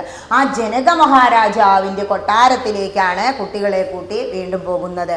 കന്ദർപ്പൻ കണ്ടു വന്ദിച്ചീടിന ജഗദേക സുന്ദരന്മാരാമിവരാരെന്നു കേൾപ്പിക്കേണം. രാജധാനിയിൽ കയറി ചെന്നപ്പോ ജനക മഹാരാജാവ് ചോദിക്കുകയാണ്, ഇത്രയും സുന്ദരന്മാരായ കുട്ടികൾ ആരാണ് എന്ന് പറയൂ. എന്നിട്ട് സ്വയം ചോദിക്കുക, നരനാരായണന്മാരാകിയ മൂർത്തികളോ നരവീരാകാരം കൈക്കൊണ്ടു കാണായതിപ്പോൾ. ഇവർ നരനാരായണന്മാർ തന്നെയാണോ?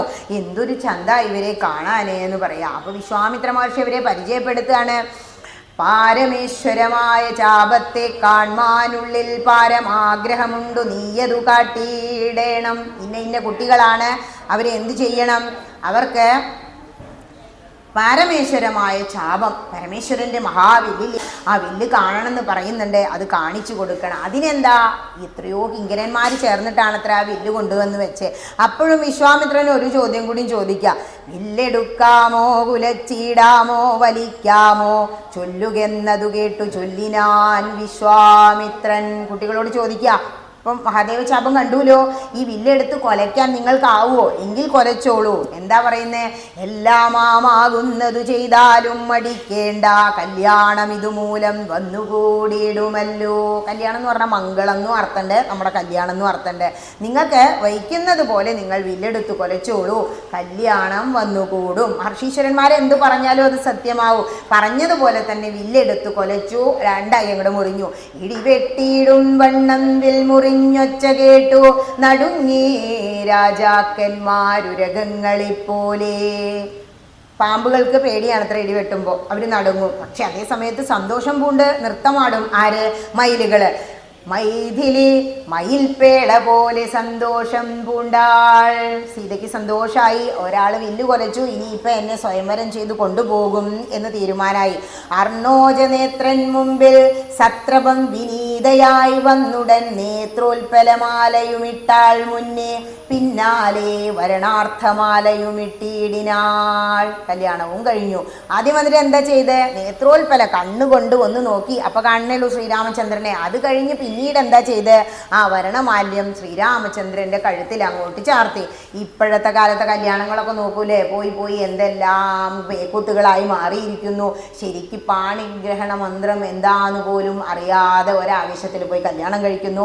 2 വർഷം കഴിയുമ്പോൾ ഡൈവോഴ്സ് ആകുന്നു. അതിനും 2 വർഷം കഴിഞ്ഞാൽ പിന്നെ ലിവിങ് ടുഗദർ എന്ന് പറഞ്ഞിട്ട് 5-6 പേരെ കൂടെ ലിവിങ് ടുഗദർ, അല്ലേ? ഇതല്ലേ നടന്നുകൊണ്ടിരിക്കുന്നത്. ഇതൊക്കെ എന്തെല്ലാം പേക്കൂത്തുകളാണ്. നമ്മുടെ കുലം, എസ്പെഷ്യലി ഹൈന്ദവന്റെ കുലങ്ങളിൽ കുട്ടികളുടെ എണ്ണം കുറഞ്ഞു പോകുന്നത് എന്തുകൊണ്ട്? നമ്മൾ വളരെ സീരിയസ് ആയി ചിന്തിക്കേണ്ട ഒരു കാര്യമാണ്. പണ്ട് പറഞ്ഞിരുന്ന കാരണന്മാരനുസരിച്ചിരുന്ന കാര്യങ്ങൾ നമ്മുടെ ഓരോ വീടുകളിലും ഇല്ലാതെ ആയിപ്പോയി. അതുകൊണ്ടാണ് ഇങ്ങനെയൊക്കെ ഓരോ അബദ്ധങ്ങൾ സംഭവിക്കുന്നത്. ശരിക്കും അച്ഛനും അമ്മയും എന്ന് പറഞ്ഞാൽ കണ്ട ദൈവങ്ങളാണ്. നമുക്ക് പ്രത്യക്ഷ ദൈവങ്ങളാണ് അച്ഛനും അമ്മയും. ആ അച്ഛനും അമ്മയും പറയുന്നതിന് അങ്ങേപ്പുറം ചെയ്യുന്ന കുട്ടികൾക്കാണ് ജീവിതത്തിൽ ഒരുപാട് പ്രശ്നങ്ങൾ നേരിടേണ്ടി വരുന്നത്. പിന്നീട് വിളിക്കും അവരുടെ അമ്മമാര്, എൻ്റെ മോൾ ഇങ്ങനെ പറഞ്ഞത് കൂട്ടാക്കാതെ പോയി. അപ്പം ഞാൻ പറയും, വിഷമിക്കേണ്ട, അവരൊക്കെ ശരിയാവും, തിരിച്ചു വരും. ഒരു 2 ആഴ്ച 3 ആഴ്ച കഴിഞ്ഞ് വിളി വന്നു, തിരിച്ചു വന്നു കേട്ടോ, അതൊരു അബദ്ധമായിരുന്നു. ആ കുട്ടി തന്നെ പറയാണ്, എനിക്കെൻ്റെ ജീവിതത്തിൽ പറ്റിയ ഒരു അബദ്ധമാണ് ഞാൻ അവനെ സെലക്ട് ചെയ്തത് എന്ന്. അപ്പം അച്ഛനും അമ്മയ്ക്കൊന്നും ഒരു ഡ്യൂട്ടി ഇല്ലപ്പോൾ. അങ്ങനെ ഒരു കാലഘട്ടത്തിൽ വളരെ അപകടത്തിലൂടെ പോയിക്കൊണ്ടിരിക്കുമ്പോൾ രാമായണം പഠിച്ചു കഴിഞ്ഞാൽ നമ്മളെ സഹോദര സ്നേഹം എന്താണ് എന്ന് നമ്മളെ രാമായണം പഠിപ്പിക്കും. ഭരതനും ശത്രുഘ്നനും ചെയ്യുന്നത് കാണുമ്പോൾ എന്താണ് അച്ഛനും അമ്മയും എന്ന് നമുക്ക് രാമായണത്തിൽ നിന്ന് മനസ്സിലാവും. ശരിക്കും ഒരു അച്ഛനും അമ്മയും എങ്ങനെ മക്കളോട് പെരുമാറുന്നു എന്ന് കാണുമ്പോൾ അതുപോലെ തന്നെ ഭാര്യാഭർത്തൃ ബന്ധത്തിന്റെ കെട്ടുറപ്പ് എത്രത്തോളം വേണം എന്ന് രാമായണം വായിച്ചാലേ നമുക്ക് മനസ്സിലാവുള്ളൂ. സീത എന്താ പറഞ്ഞത്? ഞാനിവിടെ ശരിക്കും രാജാവാകാൻ രാജാവിന് പറ്റുന്നില്ലെങ്കിൽ രാജ്ഞിക്ക് ഭരിക്കാം അല്ലേ? രാജ്ഞിമാര് ഭരിച്ചിരുന്നു നമ്മുടെ ഭാരതം. സീതയെ പട്ടമഹിഷിയായിട്ട് അഭിഷേകം ചെയ്യായിരുന്നു. സീത അതിന് സമ്മതിച്ചോ? വസിഷ്ഠൻ ഉപദേശിക്കുന്നുണ്ട് കുലഗുരു. എന്താ പറഞ്ഞേ? എനിക്ക് ഭർത്താവിനെ ശുശ്രൂഷിക്കണം, ഞാൻ ഭർത്താവിൻ്റെ മുന്നിലാ നടക്കുക എന്നാ പറഞ്ഞത്. എൻ്റെ പിന്നാലെ വന്നാൽ മതി, അത്രയും ഞാനും കൂടെ വരാം, ഭർത്താവിനെ പരിചരിക്കണം എന്നുള്ള ആ ഒരു ധർമ്മബോധം ധർമ്മപത്നി സീതയ്ക്കുണ്ടായിരുന്നു. ഇപ്പോഴത്തെ നാട്ടിൽ എന്തൊക്കെ സംഭവിക്കുന്നു ഓർത്തു നോക്കൂ. എല്ലാവരും ശല്യമായി മാറുക. കുടുംബം എന്താ? കുടുംബം എന്ന് പറഞ്ഞാൽ കൂടുമ്പോൾ ഇമ്പമുള്ളതാണ് കുടുംബം. ഒരു അസുഖം വരുമ്പോഴാണ് ഇപ്പം ലിവിങ് ടുഗദർ മതി എന്ന് പറയുന്നവർ ആലോചിക്കാൻ തുടങ്ങി. ഒരാൾ വിളിച്ചിട്ട് പറഞ്ഞു, മതി നിർത്തി ടീച്ചറെ, ഞാൻ കല്യാണം കഴിക്കാൻ തീരുമാനിച്ചു. എന്തേന്ന് വെച്ചു. ഞാനപ്പോൾ ഇത്രയും കാലം അതല്ലല്ലോ. അപ്പോൾ പറയാ അസുഖം വന്നപ്പോഴാണ് മനസ്സിലായത്. ഹോസ്പിറ്റലിൽ ചെന്നപ്പോൾ ചോദിച്ചു ഇത്ര ബൈസ്റ്റാൻഡർ ഉണ്ടോ എന്ന്. അപ്പോൾ മനസ്സിലായി കല്യാണം കഴിക്കണം എന്ന്. ബൈസ്റ്റാൻഡർ ഉണ്ടെങ്കിൽ എന്തുള്ളൂ, ഹോസ്പിറ്റലിൽ അവർ പല്ലെടുക്കാൻ വില്ലിങ് ആവുള്ളൂ. പല്ലുവേദന സഹിക്കാൻ വയ്യ. പല്ലുവേദനിക്കുമ്പോൾ നമുക്ക് ചിലപ്പോൾ നമ്മൾ ബ്ലീഡിംഗ് ഒക്കെ വന്നാൽ ഫെയിൻ്റായിട്ട് വീഴും. അതുകൊണ്ടാണ് കൂടെ ആൾ വേണമെന്ന് ഡോക്ടർ പറയുന്നത്. ആരും എനിക്ക് വേണ്ട എന്നുള്ള ഒരു അഹങ്കാരത്തിലേക്ക് പോയി നമ്മുടെ തലമുറ. അഹങ്കാരം കാണുക നമുക്ക് രാമായണത്തിൽ. ആർക്കാ ഇവിടെ അഹങ്കാരം? രാമായണത്തിൽ കാണുന്ന അഹങ്കാരി രാവണനാ. രാവണന് ഇഷ്ടം പോലെ ധനമുണ്ട്, അറിവുണ്ട്, ശക്തിയുണ്ട്, മഹാഭക്തനാ, മഹാദേവന്റെ ഭക്തനാ, കൈലാസം എടുത്ത് അമ്മാനമാടിയ ശക്തിയുള്ള വ്യക്തിയാ. പക്ഷേ അഹങ്കാരം കൊണ്ട് മാത്രം താറുമാറാക്കപ്പെട്ട് മരിച്ചു വീണു ആര്? രാവണൻ. ആ അഹങ്കാരം ഇല്ലാതെയാവണമെങ്കിൽ നമ്മൾ ഗ്രന്ഥങ്ങളിലൂടെ യാത്ര ചെയ്യണം എന്ന് രാമായണം നമ്മളുടെ തലമുറകൾ പറയാ. പണ്ടൊക്കെ വീടുകളിൽ രാമായണം വായിക്കാൻ പഠിപ്പിക്കാൻ ആളെ വെക്കും കുട്ടികളെ, അല്ലേ? ഇപ്പോൾ വായിച്ച് പഠിച്ച് പറഞ്ഞു കൊടുത്താലും കുട്ടികൾ ഇപ്പോൾ ഒരുപാട് സോഴ്സുകളുണ്ട്, എങ്കിലും രാമായണത്തിൽ വരില്ല. അറ്റ്ലീസ്റ്റ് ഹൈന്ദവന്റെ കുട്ടി ജ്ഞാനപ്പാനയും ഹരിനാമകീർത്തനവും രാമായണവും എങ്കിലും വായിച്ച ഒരിക്കലും അവൻ അച്ഛനെയും അമ്മയെയും നിന്ദിക്കില്ല, വേറൊരു കാര്യങ്ങളിലേക്ക് പോവില്ല. നമ്മളുടെ ഹൈന്ദവന്റെ കുലം ഇതുപോലെ തന്നെ നിലനിൽക്കും. പക്ഷേ അപ്പോൾ ചോദിക്കും, അപ്പോൾ നമ്മൾ കരുതിയാലപ്പോൾ ഈ ലോകം ഇങ്ങനെ നിലനിൽക്കുക? അങ്ങനെയല്ല. ഓരോ കുടുംബങ്ങളും ഓരോ വ്യക്തികളും കൂടുമ്പോഴാണ് ഒരു സമൂഹം ഉണ്ടാവുക. ആ സമൂഹത്തിൽ ഒരു പ്രത്യേക വിഭാഗം ഇല്ലാതെയായി മാഞ്ഞുകൊണ്ടിരിക്കുന്നു എന്ന് കേൾക്കുമ്പോൾ നമുക്ക് വല്ലാത്തൊരു ഭയം തോന്നും. അതുണ്ടാവാതിരിക്കാൻ വേണ്ടിയിട്ടാണ് ഈ പറയുന്നത്. ഇനി ഭഗവാൻ കല്യാണം കഴിച്ചു. കല്യാണം കഴിഞ്ഞിട്ട് ഇവിടെ നിന്ന് പോവുകയാണ്. എങ്ങോട്ട്? മിഥിലാപുരിയിൽ നിന്നും ജാനകി ദേവിയെ കൂട്ടി. അച്ഛൻ അറിഞ്ഞില്ലല്ലോ. വിശ്വാമിത്ര മഹർഷി എങ്ങോട്ട് കൊണ്ടുപോയതാ? കാട്ടിലേക്ക് കൊണ്ടുപോയതാ. തൊൽപാദാംബുജകളിതാംബുധാരണം കൊണ്ടു സർപ്പഭൂഷണൻ ജഗത്തൊക്കെ സംഹരിക്കുന്നു. തൊൽപാദാംബുജകളിതാംബുധാരണം കൊണ്ടു സൽപുമാൻ മഹാബലി സിദ്ധിച്ചാനൈന്ദ്രം പദം. തൊൽപാദാംബുജരജസ്പൃഷ്ടി കൊണ്ടഹല്യയും കിൽബിഷത്തോടു വേറുപെട്ടു നിർമ്മലയായ. ഭഗവാന്റെ ഓരോ കാര്യങ്ങളായിട്ട് നമുക്ക് എന്താ വേണ്ടേ? സ്വല്പം തീർത്ഥം കിട്ടണം. ആരുടെ തീർത്ഥ? ഗംഗ ഉത്ഭവിക്കുന്നത് വിഷ്ണുവിൻ്റെ പാദങ്ങളിൽ നിന്നാണ് പറയുന്നത്. ആ പദാരവിന്ദങ്ങളിൽ നിന്ന ഗംഗാ തീർത്ഥം ആരാണ് ധരിക്കുന്നത്? മൗലിയിൽ ഗംഗയെ ചൂടിയിരിക്കുന്നത് ആരാണ്? മഹാദേവനാണ് എന്ന് പറയുക. ഇങ്ങനെ ചവിട്ടിക്കൊണ്ട് മോക്ഷം കൊടുത്തു ഒരാൾക്ക്. ആർക്കാ? മഹാബലിക്ക്.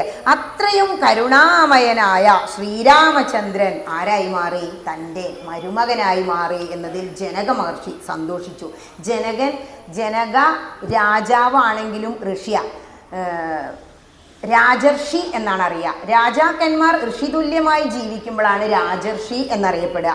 ഇങ്ങനെ കല്യാണമൊക്കെ കഴിച്ചു, വീട്ടിലേക്ക് വിവരം അറിയിച്ചു. അവർ വന്ന് കൂട്ടമായി വീട്ടിലേക്ക് കൊണ്ടുപോകുക അയോധ്യയിലേക്ക്. ആ സമയം ഒരു പ്രശ്നം ഇടയിലുണ്ടായി. എന്താ ഉണ്ടായേ? ഭാർഗവരാമൻ എന്താ ചോദിക്കുന്നതെന്നറിയോ? ഞാനൊഴിഞ്ഞുണ്ടോ രാമനി ത്രിഭുവനത്തിങ്കൽ, ഞാൻ കൂടാതെ ഒരു രാമനോ എന്ന് ചോദ്യം ചോദിച്ച് ഇങ്ങോട്ട് വരികയാണ്. ആ വരവ് കണ്ടപ്പോൾ ഭഗവാൻ അപ്പോൾ ശക്തിമാനാണെങ്കിലും എങ്ങനെയാ പ്രതികരിക്കുന്നത്? ചൊല്ലെഴും മഹാനുഭാവന്മാരാം പ്രൗഢാത്മാക്കൾ വല്ലാതെ ബാലന്മാരോടിങ്ങനെ തുടങ്ങിയാൽ ആശ്രയം അവർക്കെന്തോന്നുള്ളതു തപോനിധേ, സ്വാശ്രമകുലധർമ്മം എങ്ങനെ പാലിക്കുന്നു? ഹരേ ഭഗവാനെ, ഭാർഗവരാമ, അങ്ങ് മഹാപണ്ഡിതനാണ്. പണ്ഡിതന്മാരായ നിങ്ങൾ തന്നെ കുട്ടികളോട് ഇങ്ങനെ ചെയ്തു കഴിഞ്ഞാൽ ഞങ്ങൾ എന്താ ചെയ്യുക? ഒരാൾ നമ്മളോട് ദേഷ്യപ്പെട്ട് വരുമ്പോൾ നമ്മൾ എങ്ങനെ പ്രതികരിക്കണം എന്ന് രാമായണം കാണിക്കുക. നമ്മൾ എന്താ ചെയ്യുക? നമ്മളോട് ദേഷ്യം വന്നാൽ നമ്മൾ തിരിച്ചും ദേഷ്യപ്പെടും. പക്ഷേ ചിരിച്ച് സംസാരിച്ച് നോക്കൂ. നന്നായി അച്ഛൻ ദേഷ്യപ്പെടുമ്പോൾ ചിരിച്ചിട്ട് ഈ അച്ഛൻ്റെ ഒരു കാര്യം എന്ന് പറഞ്ഞാൽ അച്ഛൻ്റെ ദേഷ്യം അവിടെ ഒതുങ്ങും. ഇങ്ങനെ പറഞ്ഞപ്പോൾ ഭാർഗവരാമൻ്റെ ദേഷ്യമൊക്കെ ഒതുങ്ങി. അങ്ങനെ ആ വില്ല് കൈക്കൊള്ളുകയാണ്. അതായത് വൈഷ്ണവ തേജസ്, ഇതിന് മുമ്പത്തെ അവതാരമാണല്ലോ രാമോ രാമശ്ച രാമ, ആദ്യത്തെ രാമൻ. അപ്പോൾ ആ ഭാർഗവരാമനിൽ നിന്നും ആ വില്ല് സ്വീകരിച്ചതോടുകൂടി വൈഷ്ണവ തേജസ് ശ്രീരാമചന്ദ്രനിലേക്ക് വന്നു. സ്തുതിക്കാണ്. ശ്രീരാമ രാമ മഹാബാഹോ ജാനകീപദേ ശ്രീരമണാത്മാ രാമ ലോകാഭിരാമ രാമ ശ്രീരാമ സീതാഭിരാമാനന്ദാത്മക വിഷ്ണു ശ്രീരാമ രാമ രമാരമണ രഘുപദേ ശ്രീരാമ രാമ പുരുഷോത്തമ ദയാനിധേ ശ്രീരാമ സൃഷ്ടിസ്ഥിതി പ്രളയഹേതുമൂർത്തേ ശ്രീരാമ ദശരഥ നന്ദന ഋഷികേശ ശ്രീരാമ രാമ രാമ കൗസല്യാത്മജ ഹരേ. ഭാർഗവരാമന് മനസ്സിലായി. അങ്ങനെ ഭാർഗവരാമൻ സ്തുതിക്കാണ്. ഇനി സത്സംഗത്തിൻ്റെ പ്രസക്തി പറയാണ് രാമായണം. ഹരേ നാരായണ. സത്സംഗം കൊണ്ടു ലഭിച്ചീടിന ഭക്തിയോടും തൊൽസേവാരതന്മാരാം മാനുഷർ മെല്ലെ മെല്ലെ തൊന്മായാരിചിതമാം സംസാര പാരാവാരം തന്മറുകരയേറിയിടുന്നതു കാലം കൊണ്ടേ. സത്സംഗം എന്ന് പറഞ്ഞാൽ സത്തുക്കളുമായി സംഘം ഉണ്ടാവുക. ആരാ സത്തുക്കൾ? ഒരു ക്ഷേത്രത്തിലേക്ക് രാവിലെ കുളിച്ച് പുറപ്പെട്ട് വരണം തോന്നുന്നവരെല്ലാം സത്തുക്കളാണ്, സജ്ജനങ്ങളാണ്. അവർക്ക് ക്ഷേത്രത്തിലേക്ക് വരാൻ തോന്നും, അവർക്ക് അതിന് അനുഗ്രഹം കിട്ടും. അങ്ങനെ ഉള്ള സത്സംഗം കൊണ്ട്, ആ സത്സംഗം എന്ന് പറയുമ്പോൾ സത്തുക്കളുമായി സംഘം ഉണ്ടാകുമ്പോൾ എന്തിനെ കുറിച്ച് സംസാരിക്കുക? നീ ആ അമ്പലത്തിൽ പോയോ, എന്നാ ഭാഗവത സപ്താഹം, ആ രാമായണം വായിക്കുന്നുണ്ടോ, ഇതൊക്കെ നല്ല നല്ല കാര്യങ്ങളാണ് പറയുക. അപ്പോൾ ഭഗവത് ചിന്ത ഉണ്ടാവും. ആ സത്സംഗം കൊണ്ട് കിട്ടുന്ന ഭക്തി കൊണ്ട് നമ്മൾ എന്ത് ചെയ്യണം? മാനുഷന്മാർ മെല്ലെ മെല്ലെ ഈ സംസാര പാരാവാരം കടക്കണം. ഈ സംസാരം ഒരു സമുദ്രാണ്. ഈ സമുദ്രത്തിന് അക്കരെ ഹനുമാൻ ചാടിയതുപോലെ കടന്നെത്തണമെങ്കിൽ എന്ത് വേണം? രാമ എന്ന മന്ത്രത്തിൻ്റെ ശക്തി നമ്മളുടെ കൂടെ വേണമെന്ന് പറയാം. ഭഗവാനെ കുറിച്ച് അറിയണം എന്ന ആഗ്രഹമുള്ള വ്യക്തികളുമായിട്ട് നമ്മൾ എന്ത് ചെയ്യണം? കൂട്ടുകൂടണം എന്ന് പറയാം. അപ്പോൾ മറ്റുള്ളവർ രാവിലെ പ്ലാൻ ചെയ്യുന്നു, രാവിലെ എഴുന്നേൽക്കാം, വേഗം കുളിച്ച് നമുക്ക് എന്ത് ചെയ്യണം? കുത്താമ്പുള്ളി പോകണം, ഓണപ്പട എടുക്കണം, കഴിഞ്ഞില്ലേ? അന്ന് രാവിലെ നമ്മൾ അമ്പലത്തിൽ പോവാം, അത് കഴിഞ്ഞ് ഇങ്ങോട്ട് പോവാന്ന് പറഞ്ഞാൽ ശരി. ഇവിടെ വീണ്ടും സ്തുതിക്കുകയാണ്. നമസ്തേ ജഗൽപദേ നമസ്തേ രമാപദേ നമസ്തേ ദാശരഥേ നമസ്തേ സദാംപദേ നമസ്തേ വേദപദേ നമസ്തേ ദേവപദേ നമസ്തേ മഖപദേ നമസ്തേ ധരാപദേ നമസ്തേ ധർമ്മപദേ നമസ്തേ സീതാപദേ നമസ്തേ കാരുണ്യാബ്ദേ നമസ്തേ ചാരുമൂർത്തേ നമസ്തേ രാമ രാമ നമസ്തേ രാമചന്ദ്ര നമസ്തേ രാമ രാമ നമസ്തേ രാമഭദ്ര സന്തതം നമോസ്തുതേ ഭഗവൻ നമോസ്തുതേ ചിന്തയേ ഭവച്ചരണാംബുജം നമോസ്തുതേ. ഭാർഗവരാമൻ ശ്രീരാമചന്ദ്രനെ സ്തുതിക്കുക. ആരാരെ സ്തുതിച്ചു എന്നുള്ളതിനപ്പുറം നമ്മൾ മനസ്സിലാക്കേണ്ടത്, ഈ സ്തുതി അവസാനിപ്പിക്കുമ്പോൾ എന്താ പറയുന്നത്? ചിന്തയേ ഭവച്ചരണാംബുജം. അതാ നമുക്ക് വേണ്ടത്. നമുക്ക് വേണ്ടത് രാമായണത്തിൽ നിന്ന് ഇങ്ങോട്ട് എടുക്കുക. അങ്ങയുടെ ചരണാംബുജങ്ങൾ എനിക്ക് ചിന്തിക്കായി വരേണമേ ശ്രീരാമചന്ദ്ര എന്നായിരിക്കണം നമ്മുടെ പ്രാർത്ഥന. അപ്പോൾ ശ്രീരാമൻ പറയുമ്പോൾ കുട്ടികൾക്ക് ഇവിടെ കൂടിയവർക്ക് പലർക്കും ഇഷ്ടമൂർത്തികൾ ഉണ്ടായിരിക്കും. ചിലർക്ക് ഗണപതിയാവും, സരസ്വതിയാവും, ദേവിയാവും, മഹാദേവൻ തന്നെയാവും. ആരാണോ നിങ്ങളുടെ ഇഷ്ടമൂർത്തി, നിങ്ങളുടെ ഉപാസനാമൂർത്തി എന്നാ അതിന് പറയുക. അതൊന്നും അറിയില്ലെങ്കിലും നിങ്ങളൊരു ഉപാസനാമൂർത്തി ആയിട്ടാണ് നടക്കുന്നുണ്ടാവുക. ആ ഭഗവാന്റെ ചരണാർച്ചനം എന്നും നടത്തുക എങ്ങനെയാ? രാവിലെ ദീപം, ധൂപം, പുഷ്പം, പത്രം, ഫലം, തോയം വെക്കണം എന്നാ. ഇതിൽ ഫലം ഇല്ലാത്തതൊക്കെ നമ്മൾ വെക്കുന്നുണ്ട്, നമുക്കറിയാഞ്ഞിട്ടാ. ദീപം വിളക്ക് കത്തിക്കാറില്ലേ? ധൂപം, ചന്ദനത്തിരി, കർപ്പൂരം എന്തെങ്കിലും ഒന്ന് കാട്ടാറില്ലേ? പുഷ്പം വെക്കാറില്ലേ? വെക്കണം. മുറ്റത്തൊരു തുളസി ഉണ്ടാവണം വിളക്ക് കൊളുത്തി കാണിക്കാൻ. ആ തുളസിയിൽ നിന്ന് ഒരേതള് നാമജപത്തോടു കൂടി പറിച്ചെടുത്ത് ഒരു ചെറിയ തളികയിൽ, ആ പൂജാമുറിയിൽ എവിടെയാണോ നിങ്ങൾ വിളക്ക് വെക്കുന്നത്, ഒരു ചെറിയ തളികയിൽ വെച്ചാൽ എന്തായി? ഒരു പുഷ്പം, ഒരു മന്ദാരോ തെച്ചിപ്പൂവോ, ഒരു തുളസിപ്പൂവ്, അതാണ് പത്രം, തുളസി ഇല. ഫലം തോയം, ഒരു കിണ്ടിയും വെള്ളം. അപ്പോൾ ശിവോതിയൊക്കെ വെക്കുന്നില്ലേ? ശരിക്കും അത് കർക്കടകത്തിൽ മാത്രമൊന്നുമല്ല, ശിവോതി എന്നും വെച്ച് നോക്കൂ, വളരെ പുണ്യാന്നാ പറയുക. ഒരു കിണ്ടിയും വെള്ളം, തോയം, അത് നമ്മളുടെ ശരീരത്തിൽ തന്നെയാണ്. നമ്മൾ എന്തൊക്കെ എന്തൊക്കെ നമ്മളുടെ ഭഗവാന് പൂജിക്കാൻ വെക്കുന്നുണ്ടോ അത് നമ്മളുടെ ശരീരത്തിലെ പഞ്ചഭൂതങ്ങളാണേ. വെള്ളം പഞ്ചഭൂതങ്ങളിൽ ഒന്നല്ലേ. ഈ ചന്ദനം ചാർത്തുന്നില്ലേ, എവിടെ തൊടുന്നില്ലേ, അത് ഭൂമിയെ പ്രതിനിധീകരിക്കുന്നതാ. ഇതിനെക്കുറിച്ച് വിശദമായിട്ട് അന്ന് പറഞ്ഞു തോന്നുന്നു. ആ പഞ്ചഭൂതങ്ങളെ പ്രതിനിധീകരിക്കുന്ന വസ്തു കൊണ്ട് ഭഗവാന് പൂജ നടത്തി. നമ്മളുടെ പൂജയാണത്. വീട്ടില് ഏമായിട്ടുള്ള പൂജ അമ്പലത്തിൽ നടക്കുന്നുണ്ട്, അത് വീട്ടിൽ നടത്തിയ പിന്നെ അമ്പലവും വീടും തമ്മിൽ വല്ല വ്യത്യാസമുണ്ടോ? അമ്പലത്തിൽ അത്ര വേണം, വീട്ടിൽ അത്ര വേണ്ട. അതുകൊണ്ട് തന്നെ ഒരു ഗൃഹം, ഒരാശ്രമത്തെ പോലെ കൊണ്ടു നടക്കുക.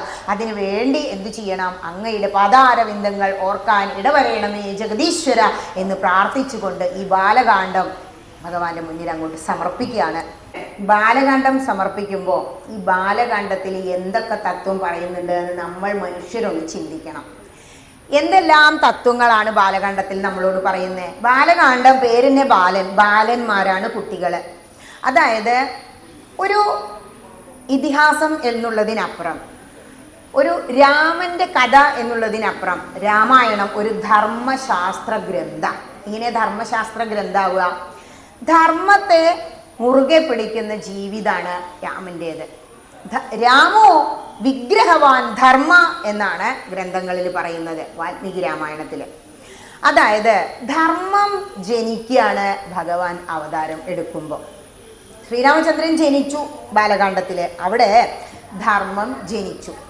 ഇനി ഓരോ കുട്ടികളും ജനിച്ചു കഴിഞ്ഞ് വളരുമ്പോൾ ആ വീട്ടിലുള്ളവർ അമ്പലത്തിലേക്ക് പോകുന്നുണ്ടെങ്കിൽ, പ്രഭാഷണ വേദികളിൽ എത്തിപ്പെടുന്നുണ്ടെങ്കിൽ അവരുടെ വ്യക്തിത്വം രൂപീകരിക്കപ്പെടും.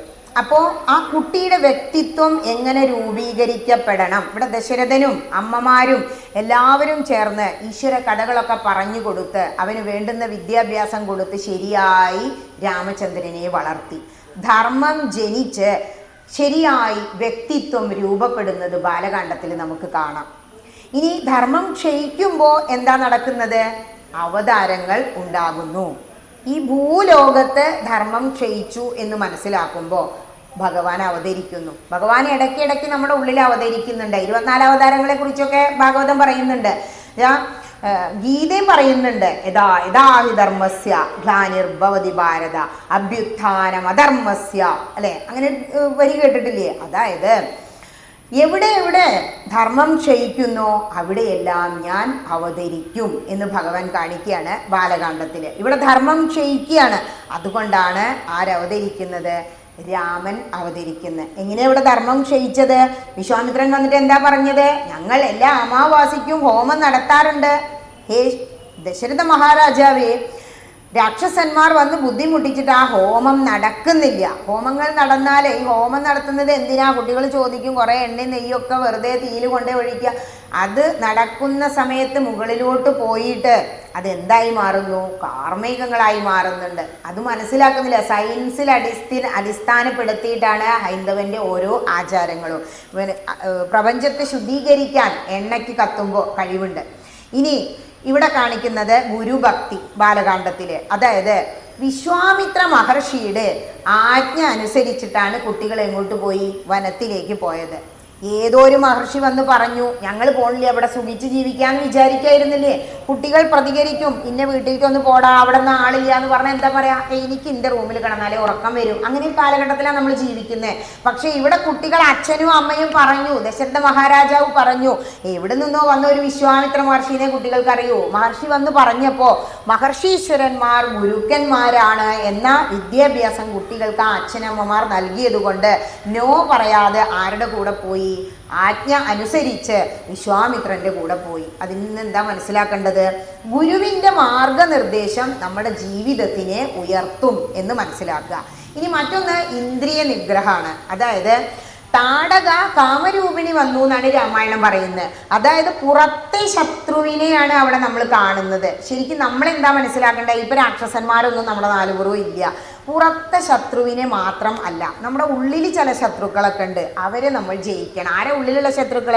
ഇപ്പം എത്ര പേര് ക്ഷേത്രത്തിൽ വന്നു, ഇവിടെ ഇരുന്ന് കുറച്ച് സമയം കേട്ട് പോയവരുണ്ട്, തീരെ ഇരിക്കാതെ അങ്ങനെ നടന്നു പോയവരുണ്ട്, ചിലരിങ്ങോട്ട് നോക്കി കുറച്ചു നേരം നിന്ന് പോയവരുണ്ട്. ഇതെന്ന് എന്താ മനസ്സിലാക്കേണ്ടത്? ഉള്ളിൽ നമുക്ക് ഷഡ്വൈരികളുണ്ട്. 6 ശത്രുക്കളുണ്ട് എന്നാ പറയുന്നത്. ഹരിനാമകീർത്തനം എന്താ പറയാ? ഷഡ്വൈരികൾക്കു വിളയാട്ടത്തിനാക്കരുത് ചിത്താംബുജം മമതവസ്ഥാന രംഗം. ഇതൊക്കെ വായിച്ചു വായിച്ചു പോകും. എന്താണ് ഈ ഷഡ്വൈരികൾ? അതായത് നമ്മുടെ ഉള്ളിൽ കാമം, ക്രോധം, ദമ്പം, മോഹം എന്നൊക്കെ പറഞ്ഞ് കുറെ കാര്യങ്ങളുണ്ട്. ഇവിടെ കാമരൂപിണി എന്ന് താടകയെ പറയാണ്. കാമം എന്ന് പറഞ്ഞാൽ ആഗ്രഹങ്ങളുടെ പുറകെ വീട്ടിൽ പോയിട്ട് വേഗം ദോശ കഴിക്കണം, ഇവിടെ ഉപ്പുമാവ് പോരാ അല്ലേ, അങ്ങനെയുള്ള കുട്ടികളെ ഇപ്പോഴത്തെ കാലത്ത്. പിന്നെന്താ വേണ്ടത്? അത് കഴിഞ്ഞ് എനിക്കൊരു ഗെയിം കളിക്കണം, ഇന്ന് ഒഴിവുള്ള ദിവസമാണ്, ഒരു സീരീസ് കാണണം. ഇതൊക്കെ ആഗ്രഹങ്ങളാണ്. ഈ ആഗ്രഹങ്ങളുടെ പുറകെ പോകുമ്പോൾ നമുക്ക് ഈശ്വരീയമായ കാര്യങ്ങൾ നഷ്ടമാവും. എന്തുകൊണ്ടാണ് അത് നഷ്ടമാവണേന്നോ? ദുരിതം തീരാത്തത് കൊണ്ടാണ്. ദുരിതം തീർന്നവർ വളരെ കുറവാണ് ഈ സമൂഹത്തിൽ. അതുകൊണ്ടാണ് പ്രഭാഷണ വേദികളിൽ ആളുകൾ കുറഞ്ഞു വരുന്നത്. ചില സ്ഥലങ്ങളിൽ ചെന്നാലോ അവിടെ ഇരിക്കാനൊരു സ്ഥലം ഉണ്ടാവില്ല. ആ ഭാഗത്തെ മാതൃസമിതി അല്ലെങ്കിൽ അവിടുത്തെ അംഗങ്ങളൊക്കെ വളരെയധികം ആത്മീയമായി ഉയർന്നവരായിരിക്കും. അതുകൊണ്ടാണ് അങ്ങനെ സംഭവിക്കുന്നത്. മറ്റൊന്ന് ബാലകാണ്ഡത്തെന്ന് മനസ്സിലാക്കേണ്ടത് വിനയാണ്. നമുക്ക് എത്രത്തോളം വിനയം ഉണ്ടായിരിക്കണം. താഴ്മതാനഭിന്നതി എന്നാ പറയുക. ഇവിടെ രാമൻ അവതാരമാണ് അല്ലേ, ശക്തനാണ്, എന്നിട്ടും അഹങ്കാരം ഉണ്ടായില്ല. നേരെ മറിച്ച് രാവണൻ നല്ല ശക്തിമാനാ, കൈലാസമൊക്കെ എടുത്ത് അമ്മാനയുടെ ചില്ലർ പണിയൊന്നുമല്ല, നല്ല മഹാദേവ ഭക്തനാ, മഹാദേവനെ അനുഗ്രഹിച്ചതാണ്, അത്രയും ഭക്തനാണ്. എന്നിട്ടും അഹങ്കാരം ഉണ്ടായത് കൊണ്ട് തകർന്ന് തരിപ്പണമായി വിഴേണ്ടി വന്നു അല്ലേ. ഭാര്യ വരെ ചീത്ത പറഞ്ഞില്ലേ, അവസാനം ഭാര്യയുടെ ചീത്ത കേൾക്കേണ്ടി വന്നു. ഇവിടെ എന്താ ഉണ്ടായത്? മണ്ഡോദരി പഞ്ചകന്യകമാരിൽ ഒരാളാണ്, അത്രയും ഉന്നതമായ ചിന്തയുള്ള സ്ത്രീയാണ്.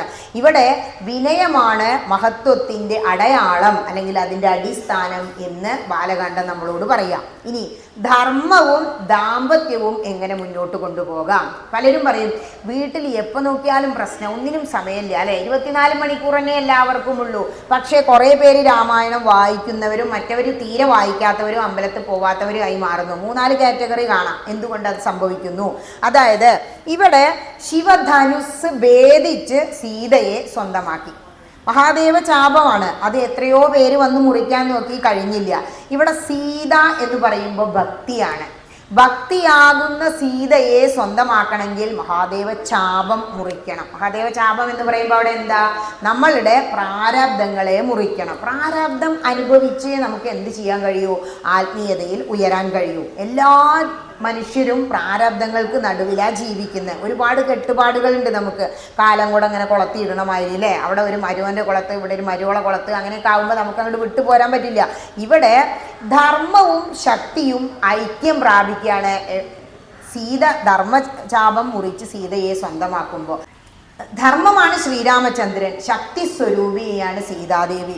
ആ ശക്തി ശ്രീരാമചന്ദ്രനിൽ അനുഗ്രഹം ചൊരിയുമ്പോഴാണ് വില്ലൊടിക്കാൻ കഴിയുന്നത്. അപ്പോൾ എന്ത് ചെയ്യുന്നു? ധർമ്മവും ശക്തിയും കൂടി ഐക്യം പ്രാപിക്കുന്നു. ഇത്രയും മനസ്സിലാക്കണ്ടുള്ളൂ ബാലകാണ്ഡത്തിൽ നിന്ന്. ചെറുപ്പത്തിലേ നമ്മൾ നല്ല മനുഷ്യനാകാൻ വേണ്ട പാഠങ്ങൾ കുട്ടികൾക്ക് കൊടുക്കുക. ചെറുപ്പത്തിലേ തുടങ്ങണം. ഇതെങ്ങനെയാ അത്ര സ്പീഡിൽ വായിക്കണേ? ചിലവത്തിലെ സമ്പൂർണ്ണം വെച്ചാൽ വിളിക്കും. എന്തിനാ?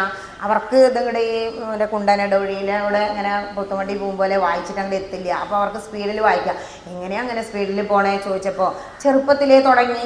നമ്മൾ എത്ര കാലം മുമ്പ് 4 വയസ്സിൽ ഉപനയനം ചെയ്ത് വേദപഠനം തുടങ്ങും ബ്രാഹ്മണര്. അപ്പം നമ്മൾ ഇതൊന്നും ചെയ്യണ്ടെന്ന് നമ്മൾ മനസ്സിലാക്കി. നമ്മൾ ബ്രാഹ്മണനല്ലല്ലോ. അതേ സമയത്ത് രാമായണത്തിൽ നമുക്കുള്ള സന്ധ്യാവന്തന മന്ത്രം പറയുന്നുണ്ട്. ഏതാ സന്ധ്യാവന്തന മന്ത്രം? ഗായത്രി. ഗായന്തം ത്രായതേ ഇത് ഗായത്രി. ഗായത്രി ചൊല്ലാൻ ഗുരുമുഖത്ത് നിന്നും പഠിക്കണം. അപ്പം എല്ലാവരും അത് വേണ്ട, ഒഴിവാക്കി. പക്ഷേ സാധാരണക്കാരനുള്ള ഒരു ഗായത്രി രാമായണത്തിൽ പറയുന്നുണ്ട്. എന്താ? സന്താപനാശകരായ നമോ നമ, അന്ധകാരാന്തകരായ നമോ നമ, ആദിത്യ ഹൃദയം. അതിന്നും ജപിച്ച ഗായത്രിക്ക് തുല്യമായി എന്നാണ്. അതായത് നമ്മൾ ഗുരുഭക്തി ഉള്ളവരായിരിക്കണം. മാതാപിതാ ഗുരു ദൈവം എല്ലാവരെയും ഗുരുവായി കാണുക. വിനയം ഉണ്ടായിരിക്കണം. ജീവിതത്തിൽ ധർമ്മനിഷ്ഠ ഉണ്ടായിരിക്കണം.